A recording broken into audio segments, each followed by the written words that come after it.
This is a prequel to Pat Talk, so I'm incredibly excited. Chef C will join us just about 7 o'clock. That's about 30 minutes out.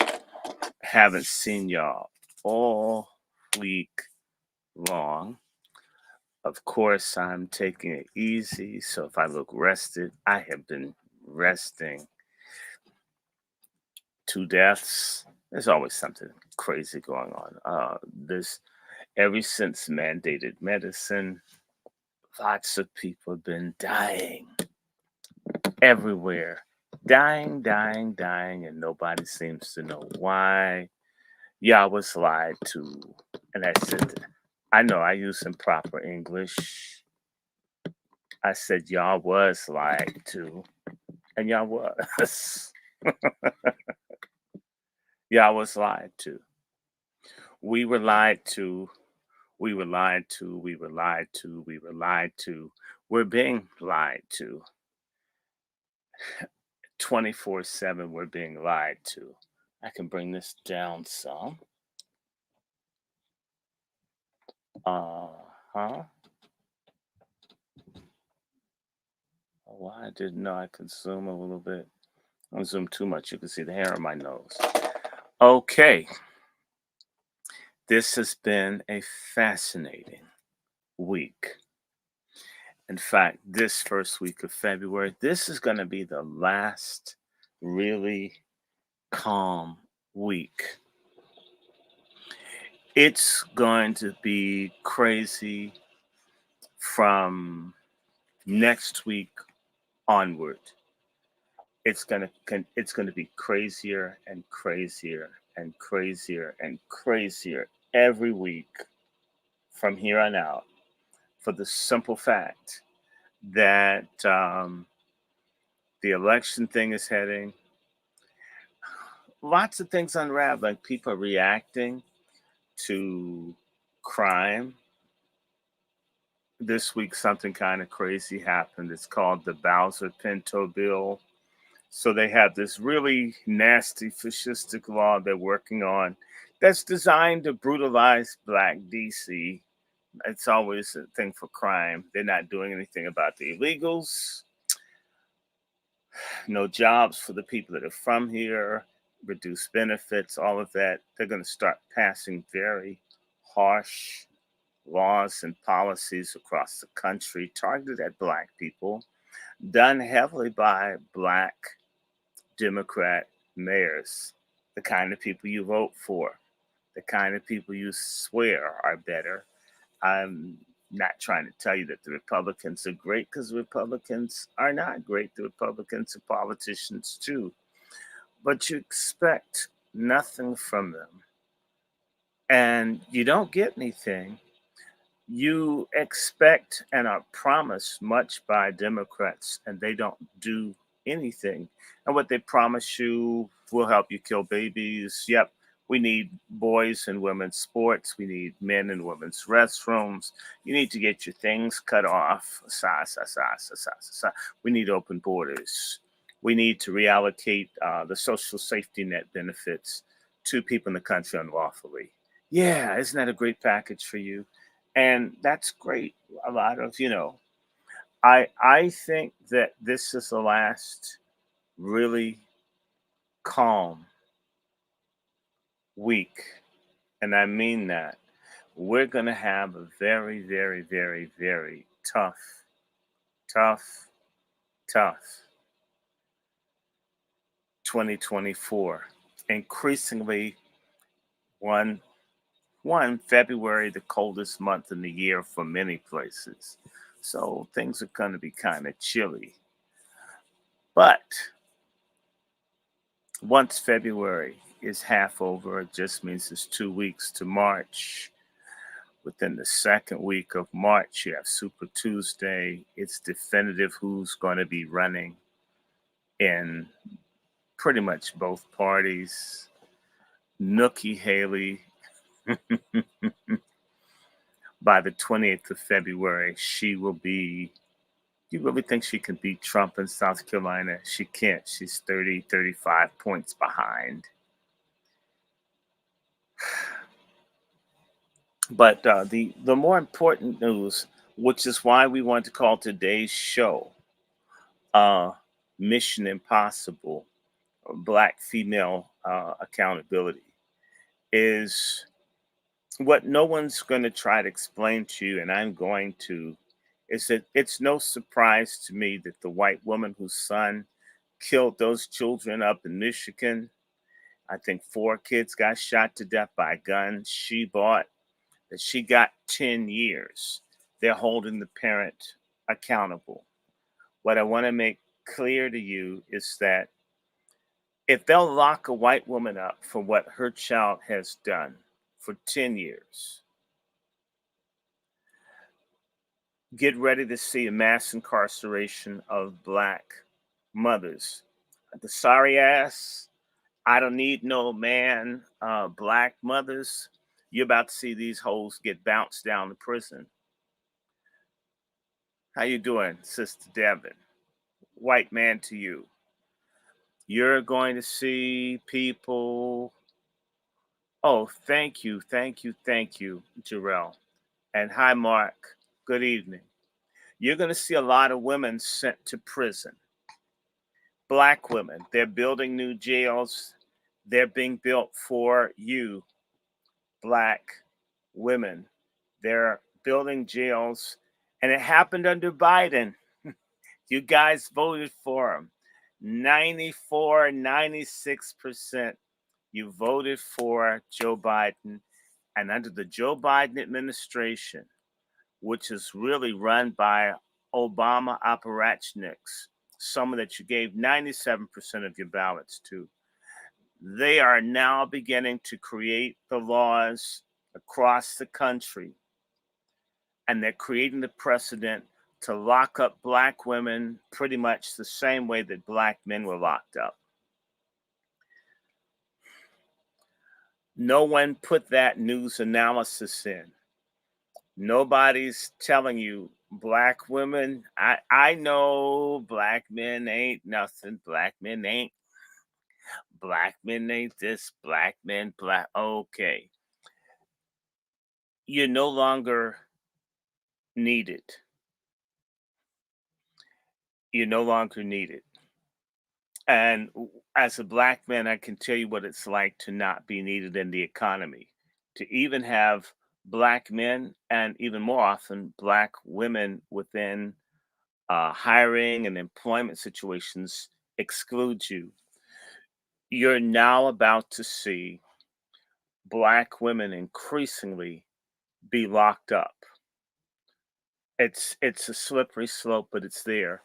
A lot of folks celebrated the fat, morbid-looking mother of this boy that killed the people in Michigan as yay, wow, hold the parent accountable. And you seem to forget that the people in the White House, Kamala Harris being in the most populous state in the union, was responsible for locking up more black people than any politician in the country. I repeat, Kamala Harris is responsible for having more black people locked up than any person that's been on her level in the country. There's never been a person that was attorney general, that was vice president, that locked up so many black people. And the only person that's had more black people locked up than Kamala Harris is Joe Biden. It's a mass incarceration ticket that you guys voted for. You let this fake, whorish, non American, non black Hindu calling themselves a Christian,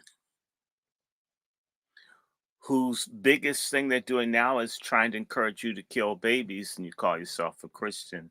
I've already read Leviticus 18 and 19, and on Sabbath, I will be doing a sermon.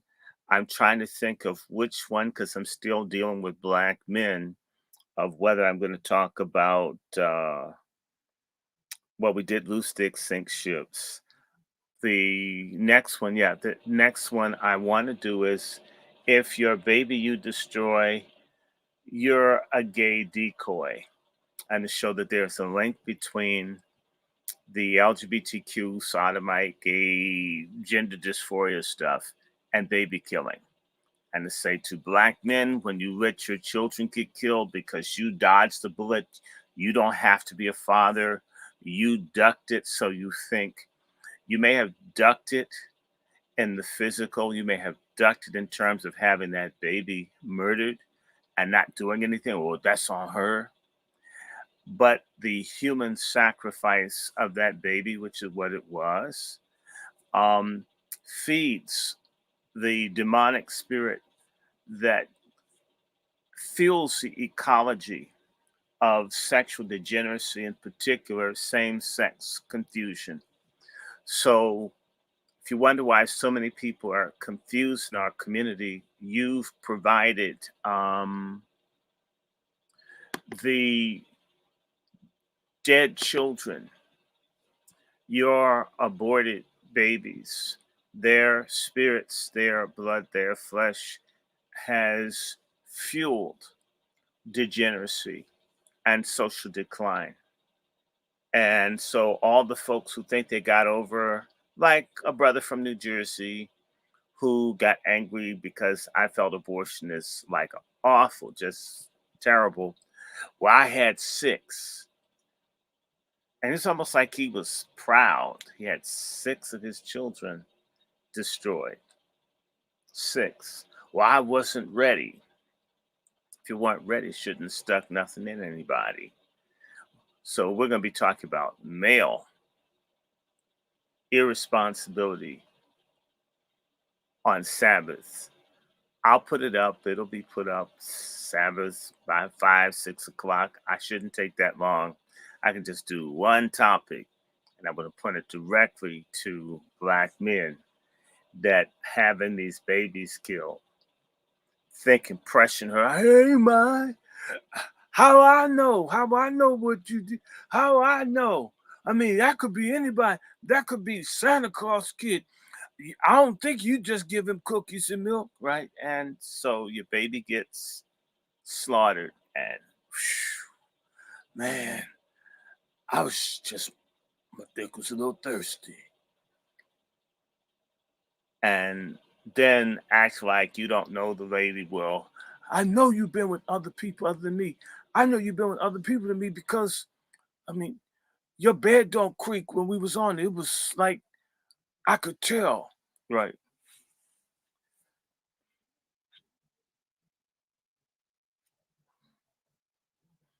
Okay. That's one side. We'll get to the men later, but today, ladies first. So I just want to again repeat for all of you, good evening to everybody. This is my birthday eve. Uh so I may not do a Wasi speak tomorrow. I don't think I should. I should just chill tomorrow, as I've been chilling all this week. But we're gonna come back and be talking about demons and baby killing and mass immorality that's overtaking our community, and that the black community can't say, oh, all of this is white people. I look forward, maybe by June, July, I can talk about racism. I can't wait. That's so easy. It's so easy to point fingers at another community. That's the easy part. Oh man, I can do race. I'm doing these topics because they're hard, because nobody wants to deal with them. So I want to again say to everybody, the solution to everything is God, conversion, transformation. The biggest problem in the black community is we become a godless. Um, well, here's right. What's wrong with an individual choose to be you know, Jamil Ibrahim, if you're a troll, just sit down and think about what you asked. Um, an individual that chooses to be irresponsible um, hurts other people. So what you're saying, Jamil, uh, And that's the very mindset that they're building prisons. So the people in the supermax prisons that get abused and raped and hurt and so forth, that's what happens. Individual decision, when people talk about this individual choice, what does that really mean? The fact that you framed it, the fact that if you know it's not right, why do we even deal with it? Who said it was an individual decision? Where do people get their thought process from? Oh no, these are massive numbers. Millions and millions of abortions are massive numbers. If blacks are committing 50% of the murders in this country, and we are only, I mean, stretch it. Let's make us 20% of the population. I, I could literally see that they lie about how many of us there are here. Even if we're 20% of the population, but we're committing 50% of the murders, it's too high. It's too many. The suicides are too high. They're too many. The syphilis is too high. It's too many. The hunger, the poverty, things that we should be working on, it's too many. Too much, much too much, many, much too many. So let me see. I think I'm going to have Chef in about 8 minutes. I just need folks to continue. So individual choice um, is wrong. If an individual choice infringes on other people, and that's often what it is. If I want a gun and I just want to shoot it in the air because it's my individual choice and it's my gun, but what about if that bullet hits somebody who's somewhere else who doesn't care if you had a gun, you fired it, but they don't want to get hit by your bullets? We can't live in a society where people do whatever they want. In fact, that's sort of why Americans in general and Black people in particular, as a hated out group, that's an in group, we're in and out at the same time. We're in trouble. No, people do get rewarded for living moral. The reward for being moral.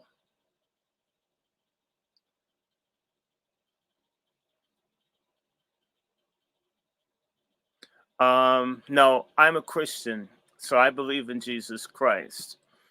And for people that are Muslim, we're not going to agree on a range of things. So, I don't sit up talking about other religions, but I don't tell you who your God is. You can't tell me who mine is. If that's a problem, same way I don't go to any Islamic thing and start talking to people about my religious beliefs. I have enough respect that people have a right to believe in what they want to. As for me, I'm a Christian. I believe in Jesus Christ. I believe the Bible is the right book.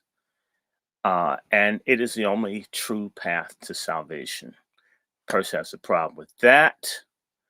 That's cool. If you're here and say, I'm very quick to do one thing, I won't go back and forth with anybody. So I know what I believe. And as for a Muslim, you want to believe in that, that's what you believe. But the ultimate thing I say to every Muslim, if in fact Jesus is a messenger of Islam, how come there's no reference to Islam in the Bible? And the only thing that comes close to Islam in the Bible, Muslim, since you want to bring this up, is Baal. Al, Allah, and Al, same root. There was an Allah prior to Muhammad, says Muhammad, and the Quraysh prayed to the moon god. The moon god and the moon represents Islam. You know it and I know it. It's interesting. The moon represented Baal. So He's not a messenger. And Allah is not Jesus's God. Allah is a different God. Yahweh, Jehovah, is a God of Jesus Christ. So if Jesus Christ wasn't a person that followed Allah, he can't be his messenger. We're talking about two different gods. You and I don't serve the same God. That's why Muslims like you murder and persecute and butcher Hausa Christians in northern Nigeria I'm trying to help. For all this, we got all this stuff in common. No, no, you don't. You guys murder, you kill, you butcher, and you say all this stuff. Kidnap people, force people to be. If you're truly got a religion that people want, you don't have to make anybody do anything. So just by the fact that someone gets forced, that you kidnap people, and you take people against their will and then threaten people, put people under Sharia when you say that they have a different religion, but make them fall under your religious law, and you come up in here like this, I have no problem blocking and excluding people from this platform. There's Islamic stuff everywhere you want to go. Go wherever you want to go. I would recommend any Muslim. There's a wonderful website where you can have these discussions. It's called Somali Christians. These are Muslims who quit being Muslims, who know this Islamic game backwards and forwards. I'm a Christian. I don't have to study or understand what you're on or what you're about. And I'm not going to have, Islam does not encourage good manners for unbelievers. You can't possibly know the history of Islam and its expansion and say good manners. Not in India, not how they slaughtered people there. That's not so. There are a lot of places that went in and just killed people, burnt up everything. That's not good manners. Islam, a religion of justice? How so? 1400 years of enslaving people who are black. Muhammad referring to black people as raisin heads. I mean, you don't even know the religion that you're in. You don't know the faith that you're in. And so, I don't know, you're probably Pakistani. I'm going to help you. I'm going to help you find the answers by uh, muting you. There you go. So you can listen, but I don't push my religion on other people. I'm not interested in having somebody's religion pushed on me. I'm Christian, proud of it. I never go into Islamic spaces and lecture Muslims about what they should or shouldn't believe. If you want to go with that, if you think messing with the 6-year-old is the perfect man, if that's perfect for you, okay, just don't you touch my damn 6-year-old. See how many manners you learn from that. We're not going to play that. We're not going to be. I'm not going to be subject to anybody's foolishness. You can't tell me a woman has to be covered head to toe to keep me from being completely out of self control in terms of my passions, and then call that holy. That's that's your issue. That's your concern. Okay, let us be real about that. So, in countries all over the world where people get options, if people choose to be Muslims, that's on them. But you can't make anybody believe anything or bully people and come with this aggressive type thing and think nobody's going to say something back to that. So we've had religious wars for reasons, and one of them is people trying to make other people see things the way that they want them to. If I'm understanding things properly, mm, ISIS and these other people that blow up religious statues and put jizya on people, that's a religious tax that Muslims put on people, that you have to pay tax if you're not a Muslim, you have to be taxed for your religious belief. That's justice. In other words, if you don't pay the tax, we're coming to get you. My God, that doesn't sound respectful. That doesn't sound like justice. It sounds like tyranny. Do what I say or else. Sounds very welcoming. It sounds like I better do it or you're going to hurt me. Don't sound like love to me. Sounds like domination. And so, sure you do. They have jizya. They had it in Syria. They had it in Iraq. When they took over, people forced to do it. They had it all over. It is such a word. Stop lying. There's a demonic lying spirit and many people that are Muslim that spend so much time lying. I mean, if you really have the best religion, people will come running to you. If you don't have a great religion, you have to haggle with other people to quit what they've got. Show me something. Show me an abolitionist movement that's fought for the freedom of Black people. If you are a Black person and you're Muslim, you want to explain to me why they had slavery in Saudi Arabia up until the 1960s. If you want to tell me something, why is there slavery in Nigeria right now for Christians by Muslims? Why? If that were white people, Christians doing it to Black people, white people call themselves Christians, everybody would be screaming, and they should. What about when the Blacks who were Muslims were mass killed in Mecca doing their Hajj? How they laughed at the dead people there.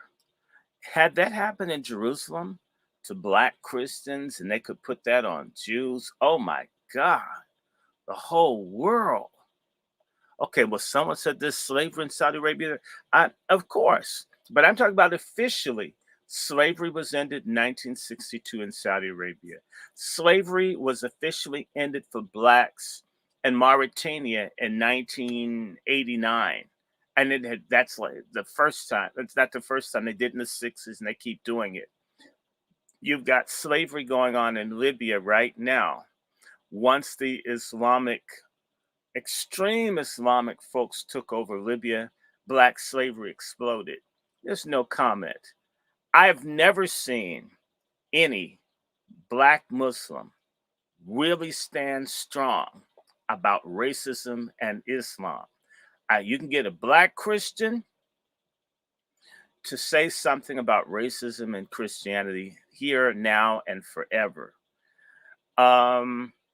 No, but the prophet sticking his tongue in a boy's mouth is gay. That I'd say to you. I'm going to check you out too. Bye. Look at this, folks. You know what? Got a weak faith. And we're going to talk about that since he brought it up. Let me help him. Let me bring you up here. Let me hide him on the channel. I don't need him. Do you know where's one of the main places that people go to have this so-called gay experience?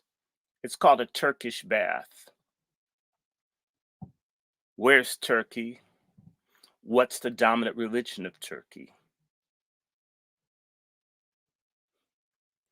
I'm just saying. Let's also talk something else about Middle East, since someone brought this up and they want to go here. Let us be fundamentally honest. And it happens throughout the Islamic world. Let us be honest. Let us be honest. When you do the FGM, where they mutilate the woman's clitoris when she's young, and they stitch up and sew up the woman's vagina to keep her from having intercourse until she's married, which is incredible practice. But people do what they're going to do. Some people are very proud of that. Yeah, Roman bathhouse, but you kept it going. Kept it going. It kept it going. You can't. Istanbul to this day is an epicenter for prostitution. Beirut is an epicenter. Baghdad is an epicenter. There are a whole bunch of places. So for someone to start talking about sex and try to point fingers and all, oh my God, oh my God, it's simply not a good thing to do. Um, you didn't even really start getting a crackdown on certain sorts of behavior until the European colonization took place. A lot of folks, they're doing this thing. It's called triumphalism. My religion's better than yours. I point out something bad that goes on amongst people in your religious group, and so it makes my God better. And in reality, if you're looking to people, and if people's the evidence of what you believe in, you're in the wrong place. Let's look at God. And yet the Romans were deviants. Sure they were. Nobody's here. And it's interesting. Why is he talking to me about Romans about? Why? I mean, it so whoever you are, you don't know anything about where I'm coming from, and I don't care. But if people ask stupid questions, I'm gonna put them out. So just people need to just be fundamentally real. Yep, the churches, you don't hear me praising these churches, but a church isn't a building. It's very different from a masjid. A masjid is a masjid. A church is more like the word ulama. It's a gathering of people that are believers. That's the root. So the corruption within the people who call themselves Christians that are obsessed with the building, that has nothing to do with whether you know God or not. God is supposed to be in your heart, not inside of a human building, and not a construct. God exists in your soul, in your mind. That's what that's about.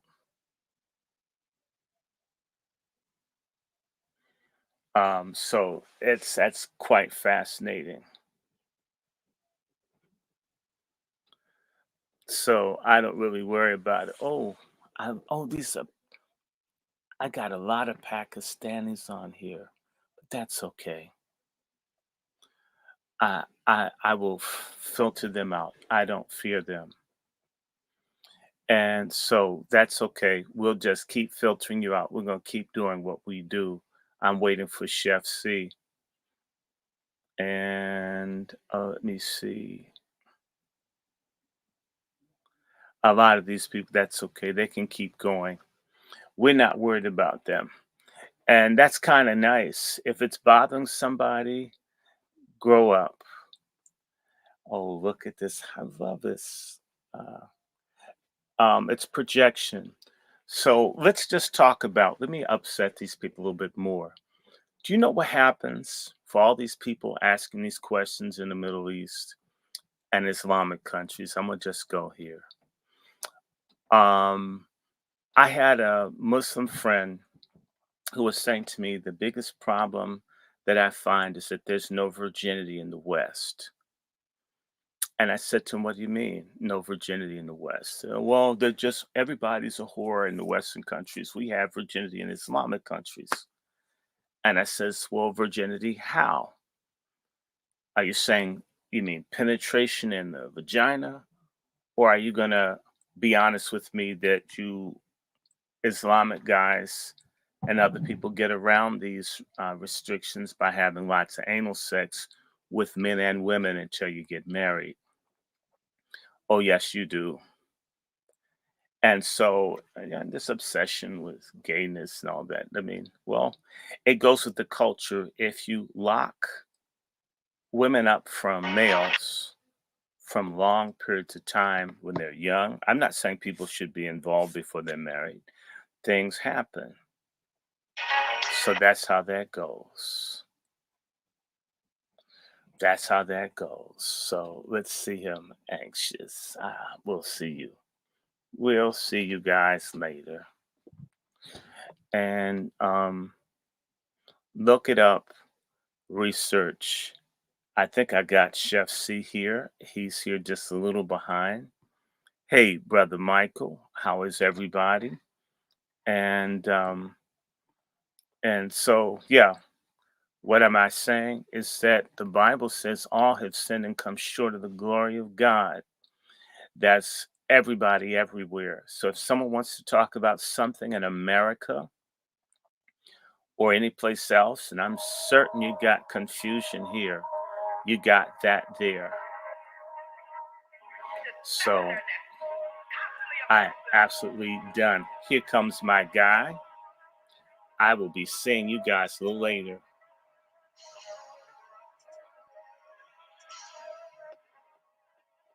There you go.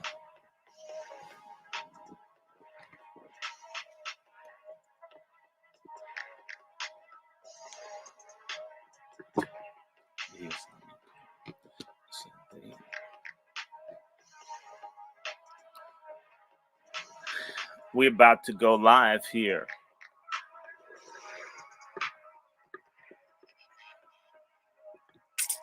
Him cook. Let him cook now. Let him cook. I said, let him. It was the chef of law. What's happening, ladies and gentlemen? What is happening? What is happening with everybody? We are back at it again, ladies and gentlemen. This is On Their Next Podcast, joining the Angry Black Man's Book Club at Talk number 11 with my brother, Dr. Randy Short, ladies and gentlemen. And of course, today's program is brought to you by Bloodline Films, From the Soil, Black American docu-series where we travel all around the country, waking up the culture, cuisine, and of course the Black American grassroots advocates in pursuit of reparative justice. And today's meal, as usual, is going to be cooked up out of the community kitchen, ladies and gentlemen. Today is Pat Talk, family. It is Pat Talk number 11. I want the fellas to tap in. We got my brother, Dr. Randy Short, as usual, our gracious host, who is already here bright and early, and I'm sure he got y'all nice and warmed up. Ladies and gentlemen, it's going to be a good broadcast, but we're talking about the mission impossible. Black American woman accountability. Who is raising unions? That's really the question. Who raised unions? And we get into it, ladies and gentlemen, right after these commercials. On the next podcast, tapping in as usual with Angry Black Man's Book Club. My brother, Dr. Randy Short, Pat Talk number 11. We'll be right back after these commercials.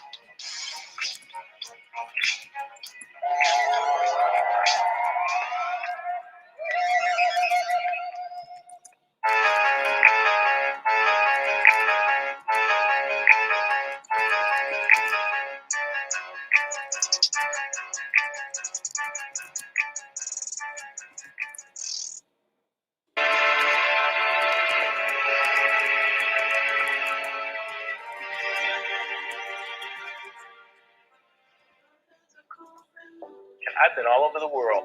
I've noticed this about Black Americans, and I'll stop here.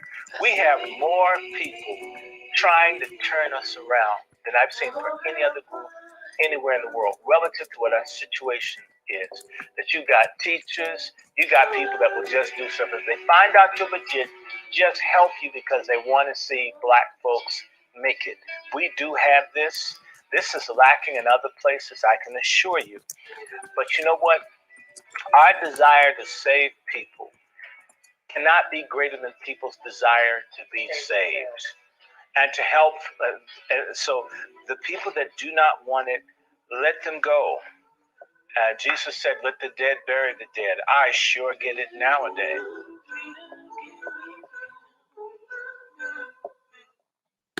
Yes, indeed. Yes, indeed. Ladies and gentlemen, we are back. And it's Pat Talk time today. You know how we do every Thursday. We give it to you the way you need it. Pause. And, you know, Shout out to Sister Quiet Scales. Shout out to everybody that's tapping in. Shout out to all new subscribers on our various platforms. But before I get too far, our gracious host, Brother Dr. Randy Shaw. You got the floor, sir. Oh, yes. Well, thank you, Chef, for joining us. I don't know. Some of our very, very, very, I don't know, strange followers in foreign parts are interested in having a religious discussion. I'm going to have to get some religious experts. We're here to talk about our issues. I don't mind talking about religion when I feel like talking about religion. But man, we have some people on here, and brother, you're from Jersey. Uh, have you ever encountered people that are Muslim that live in a reality that isn't real, where they see everybody else has faults except for them? They've got it perfect, okay?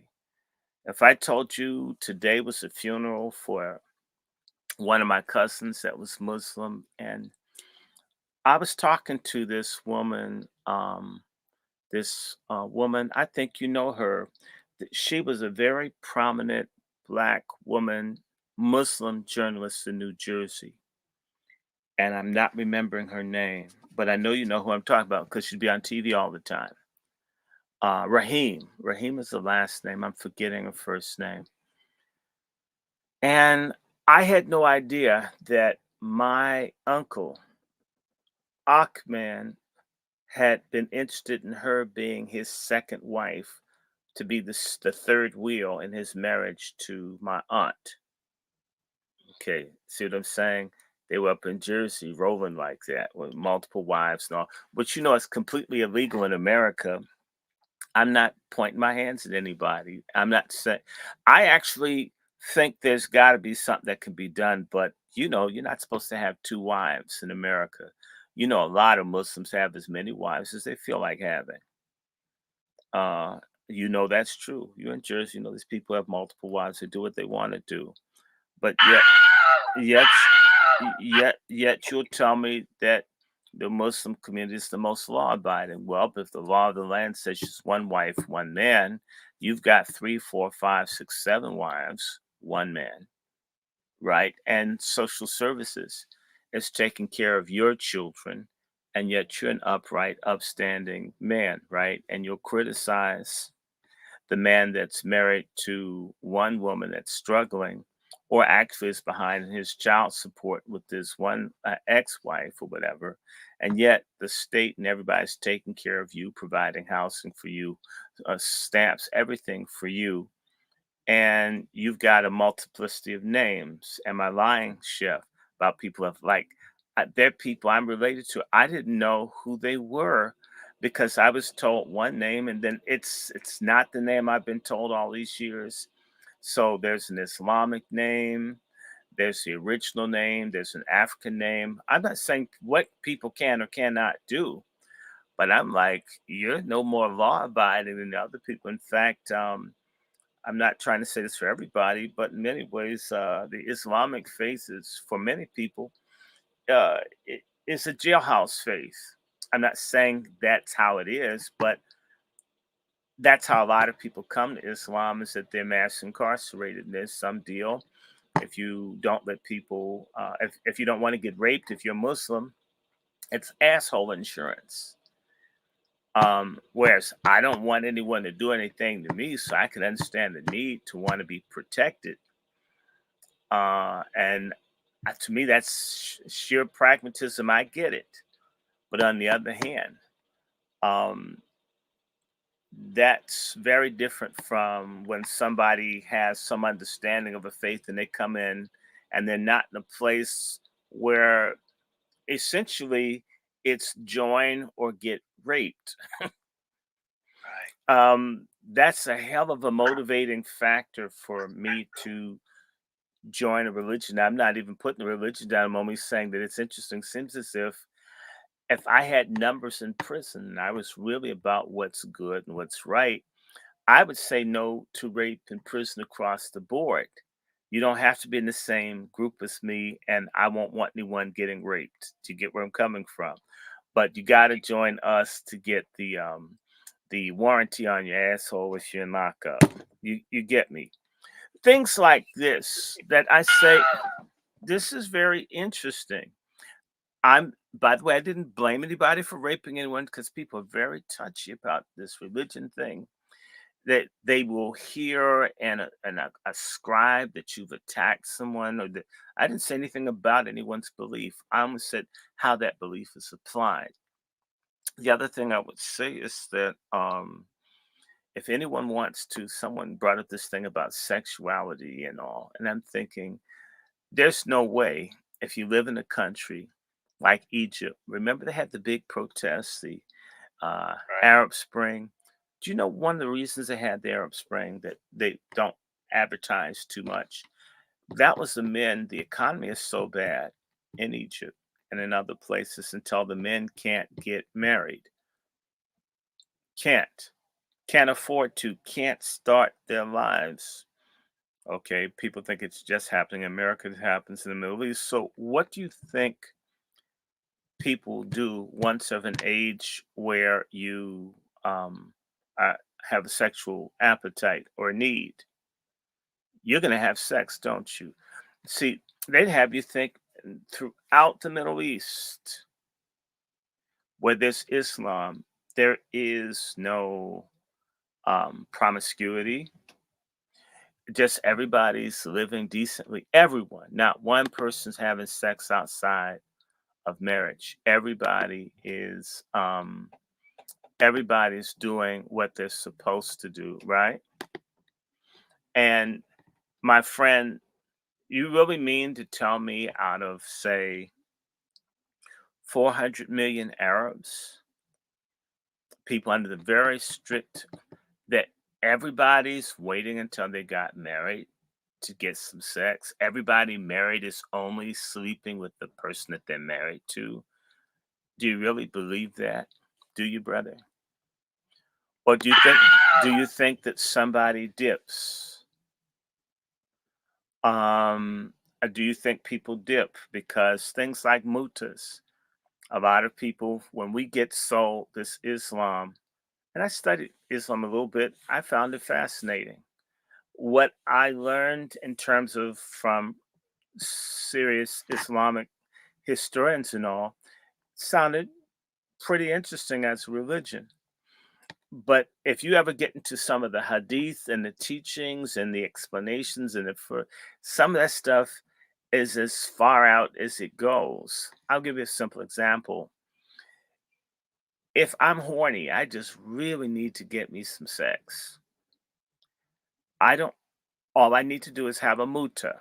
A muta is basically a temporary marriage. I need some sex real bad, don't want to rape anybody, don't want to go to a prostitute.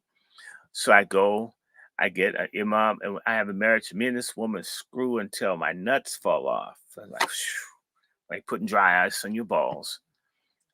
And then you guys get divorced. And hey, no fornication, no adultery. It's perfectly okay.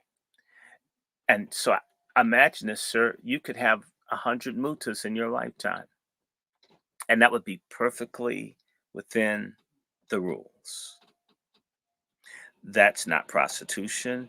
That's absolutely uh, an okay way to go about things.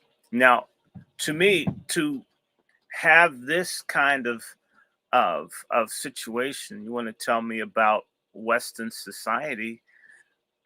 It seems as if you're just doing it in a different way. It goes back to what the Bible says: the whole world lies in wickedness. So there's wickedness in the Middle East, there's wickedness in North America, there's wickedness in Europe, there's wickedness in Asia, Africa. People do what they want to do. And going back to Egypt, it's no big secret. Anybody can go into Google, go into your smartphone, and you can look up Morocco, Marrakesh. What happens? I mean, they've got strict laws against this behavior, but people go to various places: Istanbul, Alexandria in Egypt, Beirut. Oh, yes, they do. For that matter, Dubai. People go to certain places to get their rocks off. You just can't flaunt it. You have to respect culture, but you can do what you feel like doing. And as for the people who are so strict, so that says a whole lot of people in Egypt and other places that couldn't get married, that really wanted to. I'm not picking on them. You had to do substitutes, and sometimes those substitutes are not women. The Bashi boys of Afghanistan, the little boys that they screw, this is real. And they pluck all the hair out the boys' faces and screw them and sometimes kill them when they're done. This was going on, and this is documented. You could just look Baji boys up, and that's Islam. These strict girls can't go to school. Everybody's covered head to toe, and they still screw little boys in the behind. Now, and they claim it's Islam. I'm not a Muslim, so I don't know. But you mean all these guys in the room celebrating the little boy, and they're gonna run a train on him, and that's and there's always a thing. It's not pure Islam. It's interesting. A person who's a Christian is held accountable for what other people do in other countries. The Crusades. Hell, I wasn't living. What about right now? Right? So for the people that are Muslim, you know, if y'all want to be missionaries and y'all suck at missionizing, except for when you're trying to hurt someone, bully someone, or you go to someone that's really desperate. And yes, I know really fine people who call themselves Muslims. Really, really fine people that call themselves Muslims. I'm a Christian. And we start talking about women and rights and so forth. Whoo, God. But chef, yeah, so these people in here writing all this stuff and doing all these kinds of things. And I just answered them. He asked me, was I gay? I says, I'm not. But why did the prophet have a little boy's tongue in his mouth? He's a holy man. It seemed like, I mean, if he's holy, why are you worried about me? I mean, why are you worried about me if I don't want to have sex with 6-year-olds? Why are you worried about me if I wouldn't kill a man in front of his wife and then take the wife as a sex slave? Why why would I want to make that a life, or why would I call that the perfect life? Um Robbing and stealing, says the Quran, not me. I'm nobody. The Bible says thou shalt not steal. In the Islamic tradition, if you steal and you rob and you kill people in order to take power in Mecca, you're the holiest person that ever lived. And that's what they did. I mean, they took power. Okay. And they fought wars and they robbed people. If it's not yours, you robbed. I don't care what you call yourself. So, last but not least, you have a religious book that you compose, but the word for you is umi, which means you're illiterate. How can a person that's illiterate write? How can an illiterate person at a time where Arabic wasn't even really a written language write a book? Who wrote it? How do you know they wrote it? And why are the earliest Qurans and all that you find go back to about 800, 900 AD, hundreds of years after the prophet, peace be upon him, because I don't want to make you mad, is gone. You want to tell me it's a religion of peace? All right. But why did so many of the caliphs, with the exception of Abu Bakr, get murdered by fellow Muslims? So they had like 4 caliphs. 3 of them were assassinated in this wonderful religion of love and peace. Y'all offed your own guys at the very beginning, not 100 years into it. Okay, you can talk about the Catholic Church and they hijacked Christianity, and you did have fighting and killing hundreds of years after Christ. It wasn't like it wasn't 5 years, 10 years after Muhammad, y'all killing each other. So for the love and the peace, just look at your history, all the people, and I didn't even talk about Ali and the whole Shia thing and how folks fight and kill over Shiism, Karbala, all of this stuff to now Ali and so with the religion of peace and all this other stuff, anybody reading the straight history would have serious questions. And I'm not telling you what you can or cannot believe. I'm not even saying it ain't true. I'm only saying that if I get arrested by the police, if my story doesn't line up, people assume I'm lying or I'm guilty. If the story doesn't line up to a law enforcement person, to a lawyer, to the scientific method, to any method, people assume maybe the story is partially true, or maybe the story is not fully true, or maybe the story is not true at all, because it's very, very difficult to make everything line up. So if there, as I said to the gentleman, I'll stop here. In the Bible, there is a moon god, and there are many moon gods that they make reference to in the Bible. The moon god is to be rejected. The moon god is a satanic manifestation that goes against the one true supreme God. Have you ever considered what the symbol of Islam is? Isn't it a moon? No, don't don't blame me. You're saying it's the same God, same religion. Well, why does one say don't regard moons or heavenly bodies, which would include stars, and yet this faith that says it's the same and it supersedes Christianity? Jesus Christ was a messenger, a prophet of Allah. Why would they be teaching against moons and stars? And Islam is represented by a moon and a star.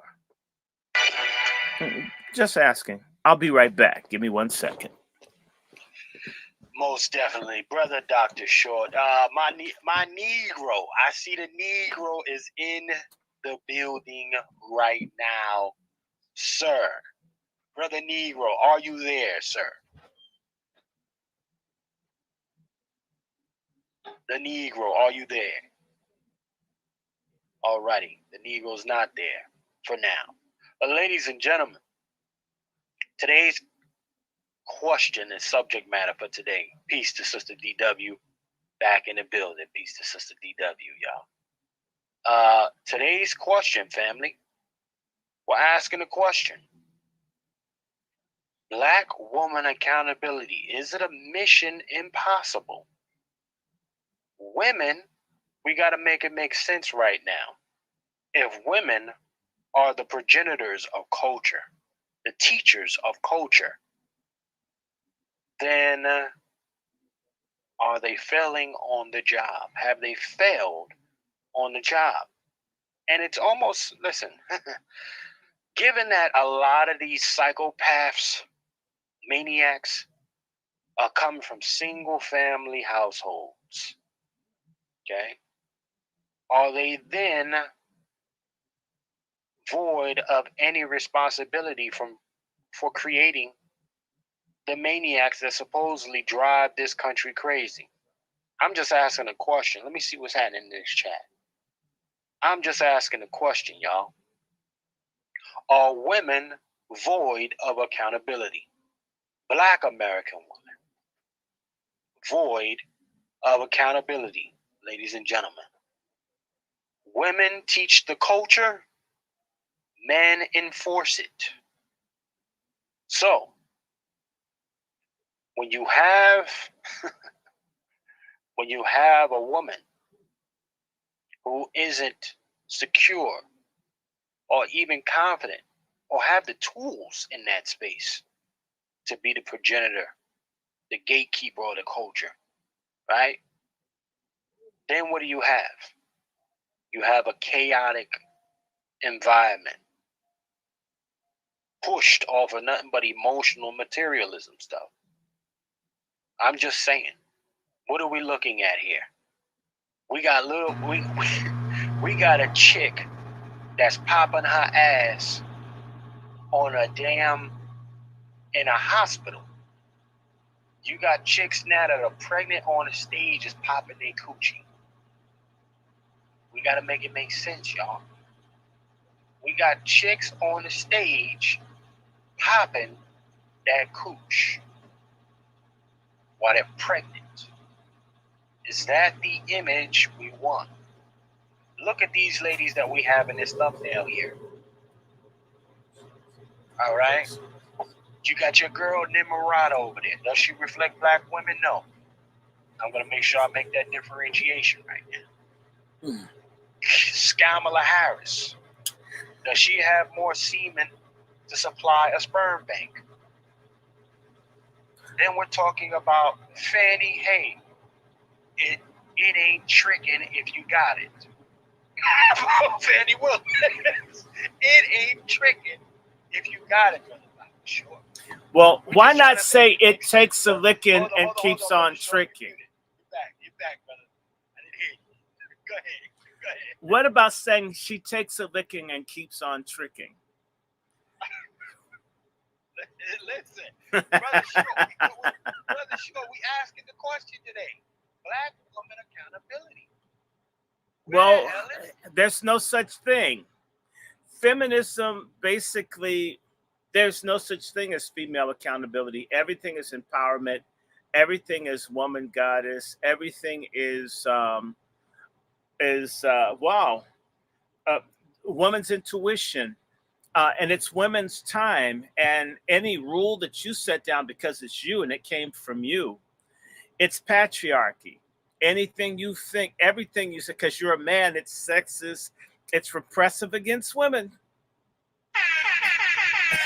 And therefore, men should just shut up and let women do whatever they want. That's the era. Men's time is over. It's now women's time. And men should just let women have their way. That's what, and whatever that is. And pay for it, shut the hell up. Empty your wallet and pleasure us and get out of our way when you're done. Which remarkably sounds like what they call male sexism. So basically, it's our turn as women to act on the worst of what we understood men used to do, or men still do. I mean, some men, I guess. But no, they're not accountable. And this is what I was saying before you came on. That woman that got the 10-year sentence for her son shooting all of those people at the school in Michigan. The black woman's reign of impunity, just in the black community, is about to be phased out by the mass prison construction project across the country. They're building new prisons. They're not building them for the new illegals. They're building those prisons for us. And they've got men in jail. They've got one and 3 or 4 black men under supervision of the court. They got us. We're done. They're out to get you. You're gonna get it. Now, if the little bastards that you had, they taught you don't need a man. If your son goes out and shoots someone, they'll put your ass in jail. The precedent's been established. If they'll throw a white woman in jail for it, now they'll throw black women in jail for 2 or 3 times as long. I'm not celebrating. I'm just saying this is what's coming. And I'll tell you, they have every reason to be incentivized to do it if the Republicans come in, and they might, because it seems as if the black women were part of the project to wreck what they call democracy, which we've never had. Then they're not going to want to do any policies that help people that vote against them no matter what. because eventually the truth is going to come out that the election was stolen.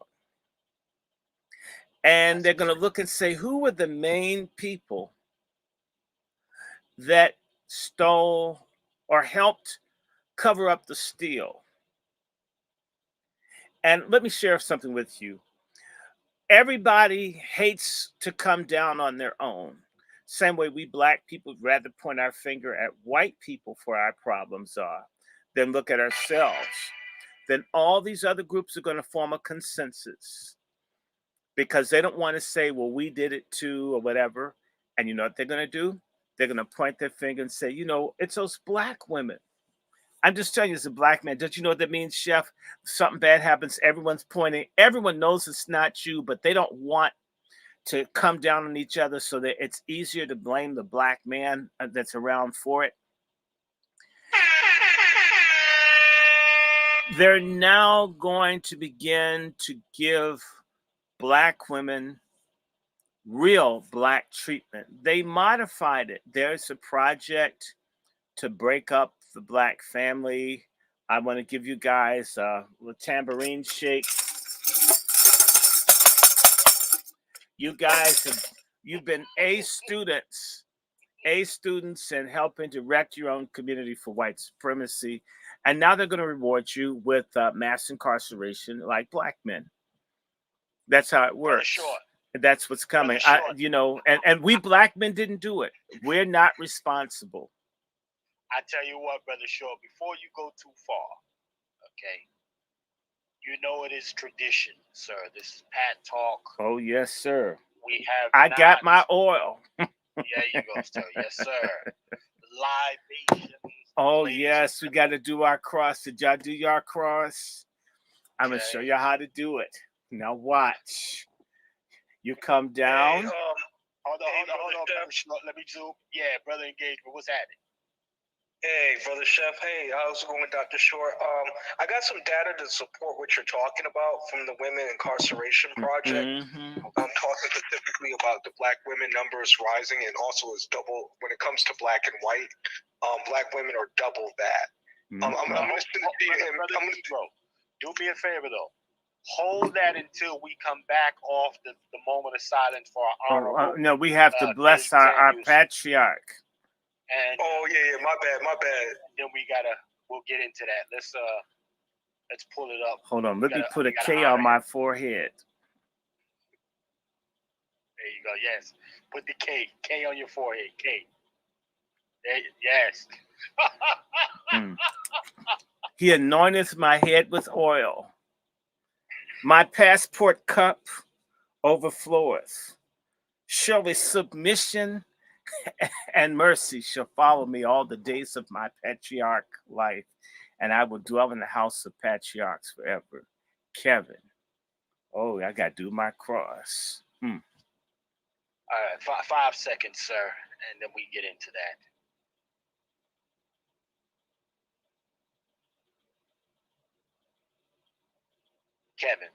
Kevin. There you go. There's a gospel song called I Do, Don't You. And you could say we black men have a shepherd. I do, don't you. I'm gonna do this. I'm gonna do this. I'm gonna write it up. It's a Dorsey song. We're gonna have like a little Kevin devotional, but I do. And by the way, this is incredible. Anyway, keep going. I'm sorry. Brother Negro, sir, that stat, definitely give it to us, sir, if you got it. Pause. Okay. Yeah. I digged up something from the incarceration. It's a sentencing project. Mm-hmm. What they do is they specialize and talk about the incarceration of people, and they had a specialized piece in regards to focus on incarcerated women. Some of the numbers and the stats some of the talking points were as this: in 2021, the imprisonment rate of black women were 62 per 100,000. Which is 1.6 times the rate of imprisonment of women of 38 per 100,000. And then on top of that, Latinx women imprisonment is 1.3 times the rate of white women, which is 49 versus 38 per 100,000. And that's dated. That's dated material. How? 2000. 2000 and I can't hear. They took out the sound. Only on this channel. They know. Hey, brother Negro, what 2000 what? Yeah, here they go. Ah, this is nice. Well, that's okay. Look, that's dated information. Okay. I can assure you it's not 20. They haven't really been able to keep good records since 20. So I bet you it's information from 2019. Absolutely, absolutely. Well, you know what? Before we get back to you, brother Dr. Short, we got some of our esteemed panel joining us today. I hope our brother Q will be able to get in here, but I got to go to the wolf himself. The brother Lone Wolf, Juan J. Johnson, is in the building. Sir, you got the floor, brother Juan. Can you hear me? Yes, sir. And so can the white women. It's good to be here, man. It's good to be here. Looking forward to the conversation. Yes, sir. Yes, sir. And then, of course, we got our brother Twizzle, slippery to the motherfucking whistle. You understand me, the West Coast assassin. Twiz, what it look like for you, player? What it look like? Twizzle, are you there, sir? Bay Area talk. Yeah, see this. Yes, indeed. Yes, indeed. I'm in this, man. You know what I mean? Yes, indeed. I got my life together, man. I had to come get it right. You know what I mean? How y'all doing? What's up, Short? How you doing, Doc? Man, I'm like Isaac Hayes.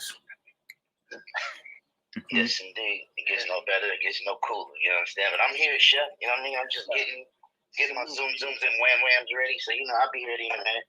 Indeed, indeed. Well, gentlemen, we are asking the question, okay? Today is about Black woman accountability. They said the culture goes through the woman. And thus far, That's not the only thing. Thus far, we see it as a mission impossible, ladies and gentlemen.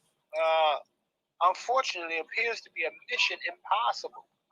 The breakdown is happening somewhere. And then you got a lot of young men who are coming from single mother households and then being unleashed onto the world to be some of the most sassy individuals you can possibly imagine. Sassy, aggressive, emotional, unbalanced.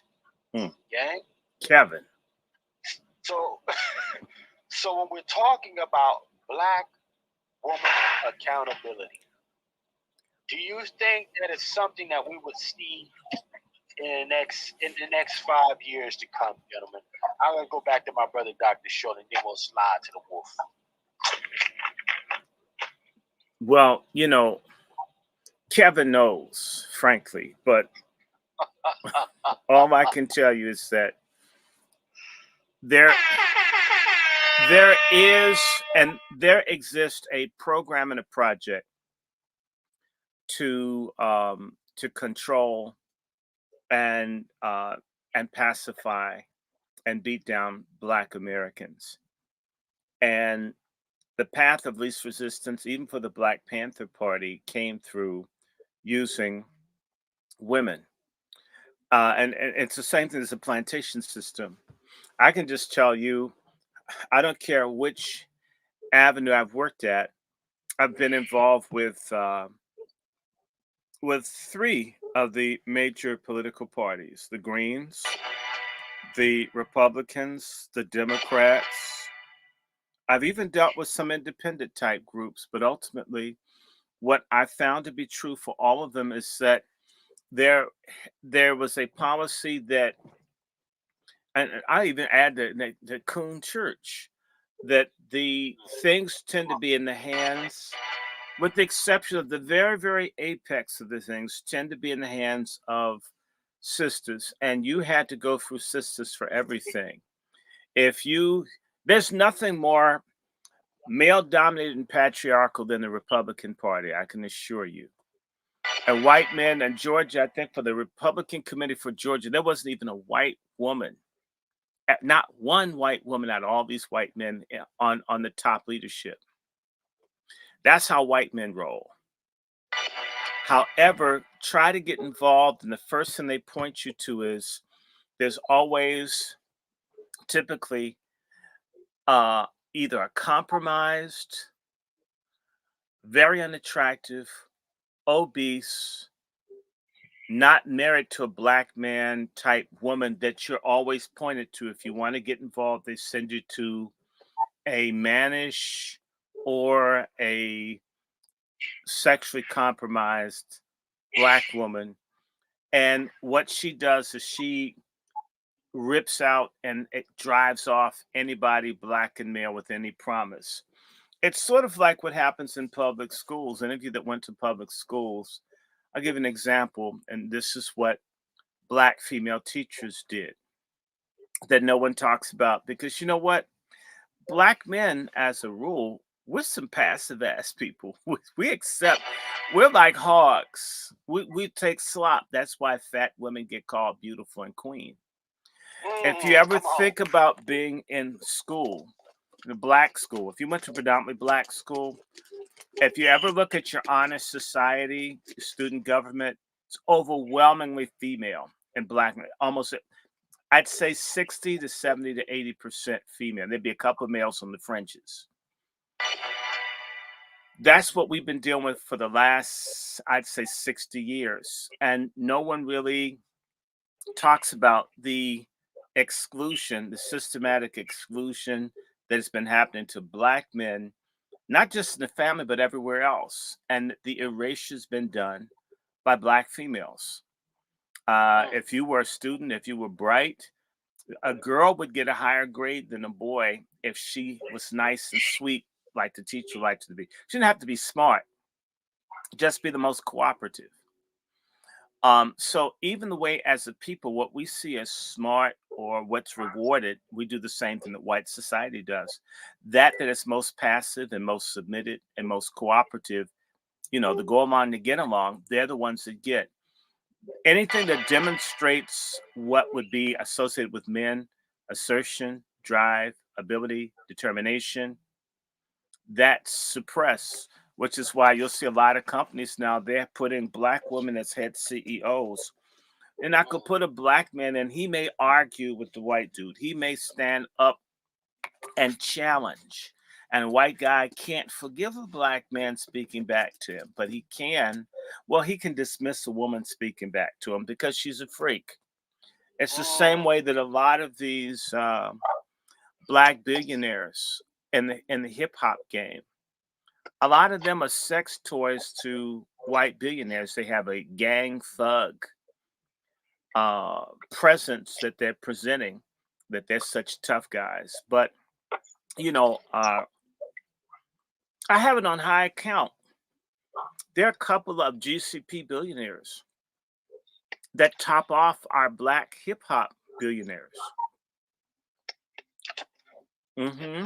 So all that toughness, but you got your body all greased up on the cover of their magazines, and the freak offs are integrated. So even if there's any kind of black male virility, it has to be, it's either being sucked by a Caucasian, penetrated by a Caucasian, or the Caucasian is being penetrated. The whole culture is about castrating black men, and the black woman does her part. And a lot of that is in, look at how women lead. I was watching a documentary on gospel music today. And of all people, was cripple ass Skip Gates' documentary. And I saw a person that I grew up with in the documentary.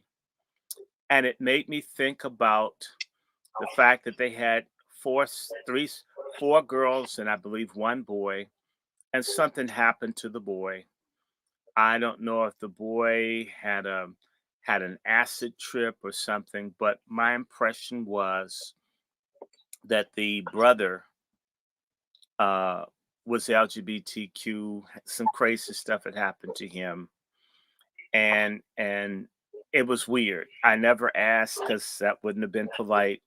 But you have the very strong mother, and so the daughter wanted to. I mean, they're just doing great. Okay, the daughters did great. I'm not blaming the mother because the mother's a good person, but maybe the father was an idiot that was good to the girls and mediocre to the boy. You know, like the boy was darker skinned. Maybe that could be.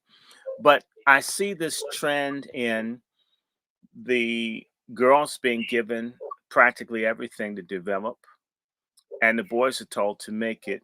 And sometimes that happens different ways where the mom wants the boy. She doesn't care how poorly he does in school, but they push their daughters. I had an aunt. I mean, sons just sucked in school, could have done a lot better. Mom went to school to fight with the teachers that were demanding better performances from the boys. But at least the oldest girl, the rebellious one that was born, um, the mom was pregnant with her when she was married, but you know how that came. The child born of rebellion was the salutatorian of their high school. So mom really invested stuff in the child of rebellion, the girl. Didn't want the first boy. So that boy died of AIDS. She didn't want, clearly didn't love this child. You could tell. And no one said anything because he was a male child, she's female, and whatever women do is you, you get where I'm coming from. I could just do this all day long. Ultimately, um, Palestinian women right now are doing everything they can to help Palestinian men. Every group of people that are under pressure, the women are behind the men. We're the only group of people in the world where the women, where a significant number of the women, not all, are against their own group. And this is noticeable. This is a conversation that other people notice it. And the so called sharp black women do not do it. They the same way that whites don't acknowledge that they're racist. The black women, too few. The numbers are too small. I don't care. I mean, some of the people that are listening get it, but a lot don't. That things are out of order, and what's happening is treasonous. And when you have a people struggle, which we haven't had, and by the way, the black women are not accountable, but it is ultimately black men's fault. I repeat, they are not accountable. And it is our fault that we haven't created a culture where accountability and being to your word is backed up. I know certain cultures and people, if someone tells you something, that's going to happen. They, do you know jive? And let me just say it black male jive, bullshit, chicken shit culture. That's seen as normative. If someone says they're going to do something for you or with you, but and they don't deliver any of it ever. Okay, that is the norm, and that's why a lot of times you have to work with other people. Come on, chef, you're in business. How many times have you had to go to everybody but a black man in particular? You know you're not. He's not going to do it, even if he could. It's sort of like we enjoy cheating and fucking over each other as like it's a sport. And the net effect is the whole ecology of our people is destroyed by this covenant breaking, backstabbing, lying. You know, the term I use, brother fucker culture. That also supports the lack of accountability by women. First and foremost, I don't want women accountable because if I want to screw your lady, if she's accountable to you, I can't get that extra OPP. I want her to not be true to you, so I can get that. And if she gets pregnant, she can either kill it before you find out. I mean, I've seen people, they have enough EPT tests to be a hospital, right? They be buying them shits. They be selling out in the dollar store. Like all of them be gone. Make certain that they kill the baby, or if she gets an abortion, or if you and I look enough alike, she can pass this shit off on you and shit. No skin off my ass. We also, there's a certain sector of black men that like this hedonistic bohemian coon Wild West culture. And so it's like it works together. It's like bullshit yin and bullshit yang. And we have to decouple that. However, because our culture is top heavy with females, we have to go after the sacred cow, because speaking truth to pussy is not politically correct in the black community. I repeat, speaking truth to pussy is wrong. It's a taboo. Uh, Again, the phrase is, do you know what she's got? Translation, she's got a big ass. Don't say that to her. You may not get topped off sometime later. And so all of the black men live under this. It's like a contract writer. You know, if you ever had a contract and you want chocolates and shit if you perform or speak, or you want Evian water, or you want what's this stuff called? Poland Spring or whatever, or glacier water or Fiji water. You have a rider, it's at the very bottom of your contract. There's a social contract in black men that you do not criticize or hold black women accountable in general. Unless she's really ugly and you can't stand her as well. So basically, if they're fuckable, just let everything go. Because you might need to fuck some point. And that could be the person that you could get access to, and you're going to blow it. And there's this pussy shortage, pussy deficit, hedonism among black men who are going to run out. They can never say, there's no person they wouldn't screw. They would screw the Halloween skeleton if they could keep it from flying around when the wind blew. And there are plenty of holes too. That kind of manhood, where your achievement is through your penis. It's not your brain. It's not your talents with your hands, but how much screwing you do. That is the engine of this female delinquency and malevolency and mendacity. It is we black men that keep backing it. For sexual meal, we're probably not even going to get. I mean, frankly, Happy Meals aren't good for you. I'll stop there.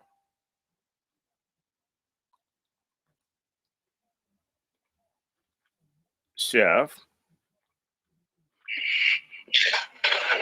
Doc, can you hear me? Yes, I do. I can hear you. I can hear you. Come on, bring it. Yeah, I think that again, I make a distinction between the culture and a belief system. Mm-hmm. I think the behavior that happens in the culture is to be expected because it's a part of the culture. But when you become a believer, whether you are a believer in Jesus, Yeshua, whether you're a believer in whatever your belief system is, then you come under the authority of the scriptures. I don't try to impose the belief system on the culture, because I think that has been the problem. When the culture, when you leave the culture and come to the belief system, there should be a difference, because you're leaving something that may not have no standards. And you come to the belief system, like I said, I am unapologetic, like you, Brother Short. We are followers of the teachings of Jesus Christ. Revolutionary one, the one who, you don't kill a weak person, you kill a strong person. You leave weak people around to affect other weak people. Okay. So, from my perspective, because you get so much of the people in the belief system trying to bring the culture in, that's the problem. But if we stand on scriptures, again, I can go back to Genesis 3:16. matter of fact, I'm going to Genesis 3:16. Why not? Because I think that's important. This was after the fall. This was when the woman decided to eat the forbidden fruit. Okay? And the instructions that God gave her. You ain't got to believe this if you're not a follower of the teaching of Jesus. You ain't got to believe this if you're a Muslim. You ain't got to believe this if you're Judaism. I don't know what you subscribe to, but I believe. It says unto the woman, he said, I will greatly multiply thy sorrow and thy conception. And in sorrow thou shalt bring forth children, and thy desire shall be to thy husband, and he shall rule over thee. Let me say this. I want to be very clear. For whatever reason, that little part where it says, but he shall rule over thee, that desire, from my understanding, is you're going to try to rule your husband. They ain't trying, they doing it. And even God himself says, but he shall rule you.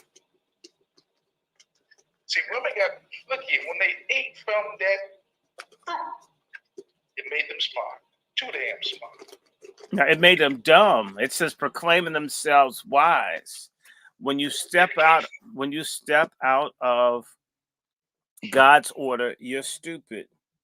It's stupid for the woman to want to go in the boxing match with the man in the U.S. Army.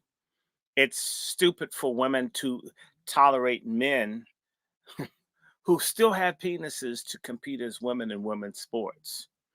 Women tomorrow could do a Bud Light and clean this. But you know what's interesting? I'm going to say this to you, ladies. You guys do best when you're attacking men that are doing what they're supposed to do. When men don't give a damn about women, the men that hate women, the men that dog women, they're not checked. And in reality, women wait for men to check men that are out of order with women.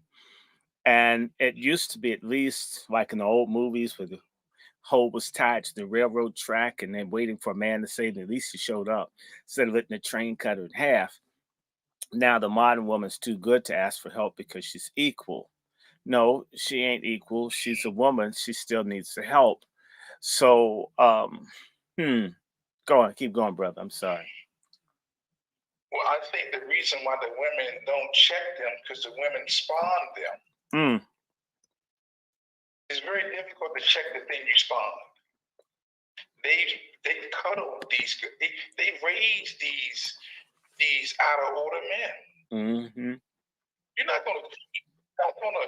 not gonna check something that you spawned. Think about it. A strong brother like myself, you're not gonna check me because I want to check for that thing. Oh, wait a minute. Try to check you and they expect sex with the smile and your money and your credit card. No, man, that's like a triple no-no. I just know that, the man has got to assume the authority back in the earth that was given to him. And that woman, if she does not get in line, then we must be willing to step over that carcass too. Look here, man. Even the scripture teaches it's better to live on the rooftop of a house than to live in the house of a brawling, loud woman. Pork chop. Okay? Now, look, this is medicine for my sisters.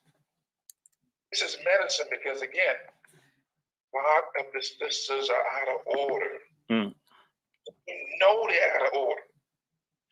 But there's no system in place to check them. And living in the system of white male domination, and you've been his favorite toy. You've been who's been the ear to his pillow talk. Do we get to go back to the birth of a nation? So I must bring you the birth of Come a on nation. with it, brother. Well, some people like the birth of a nation.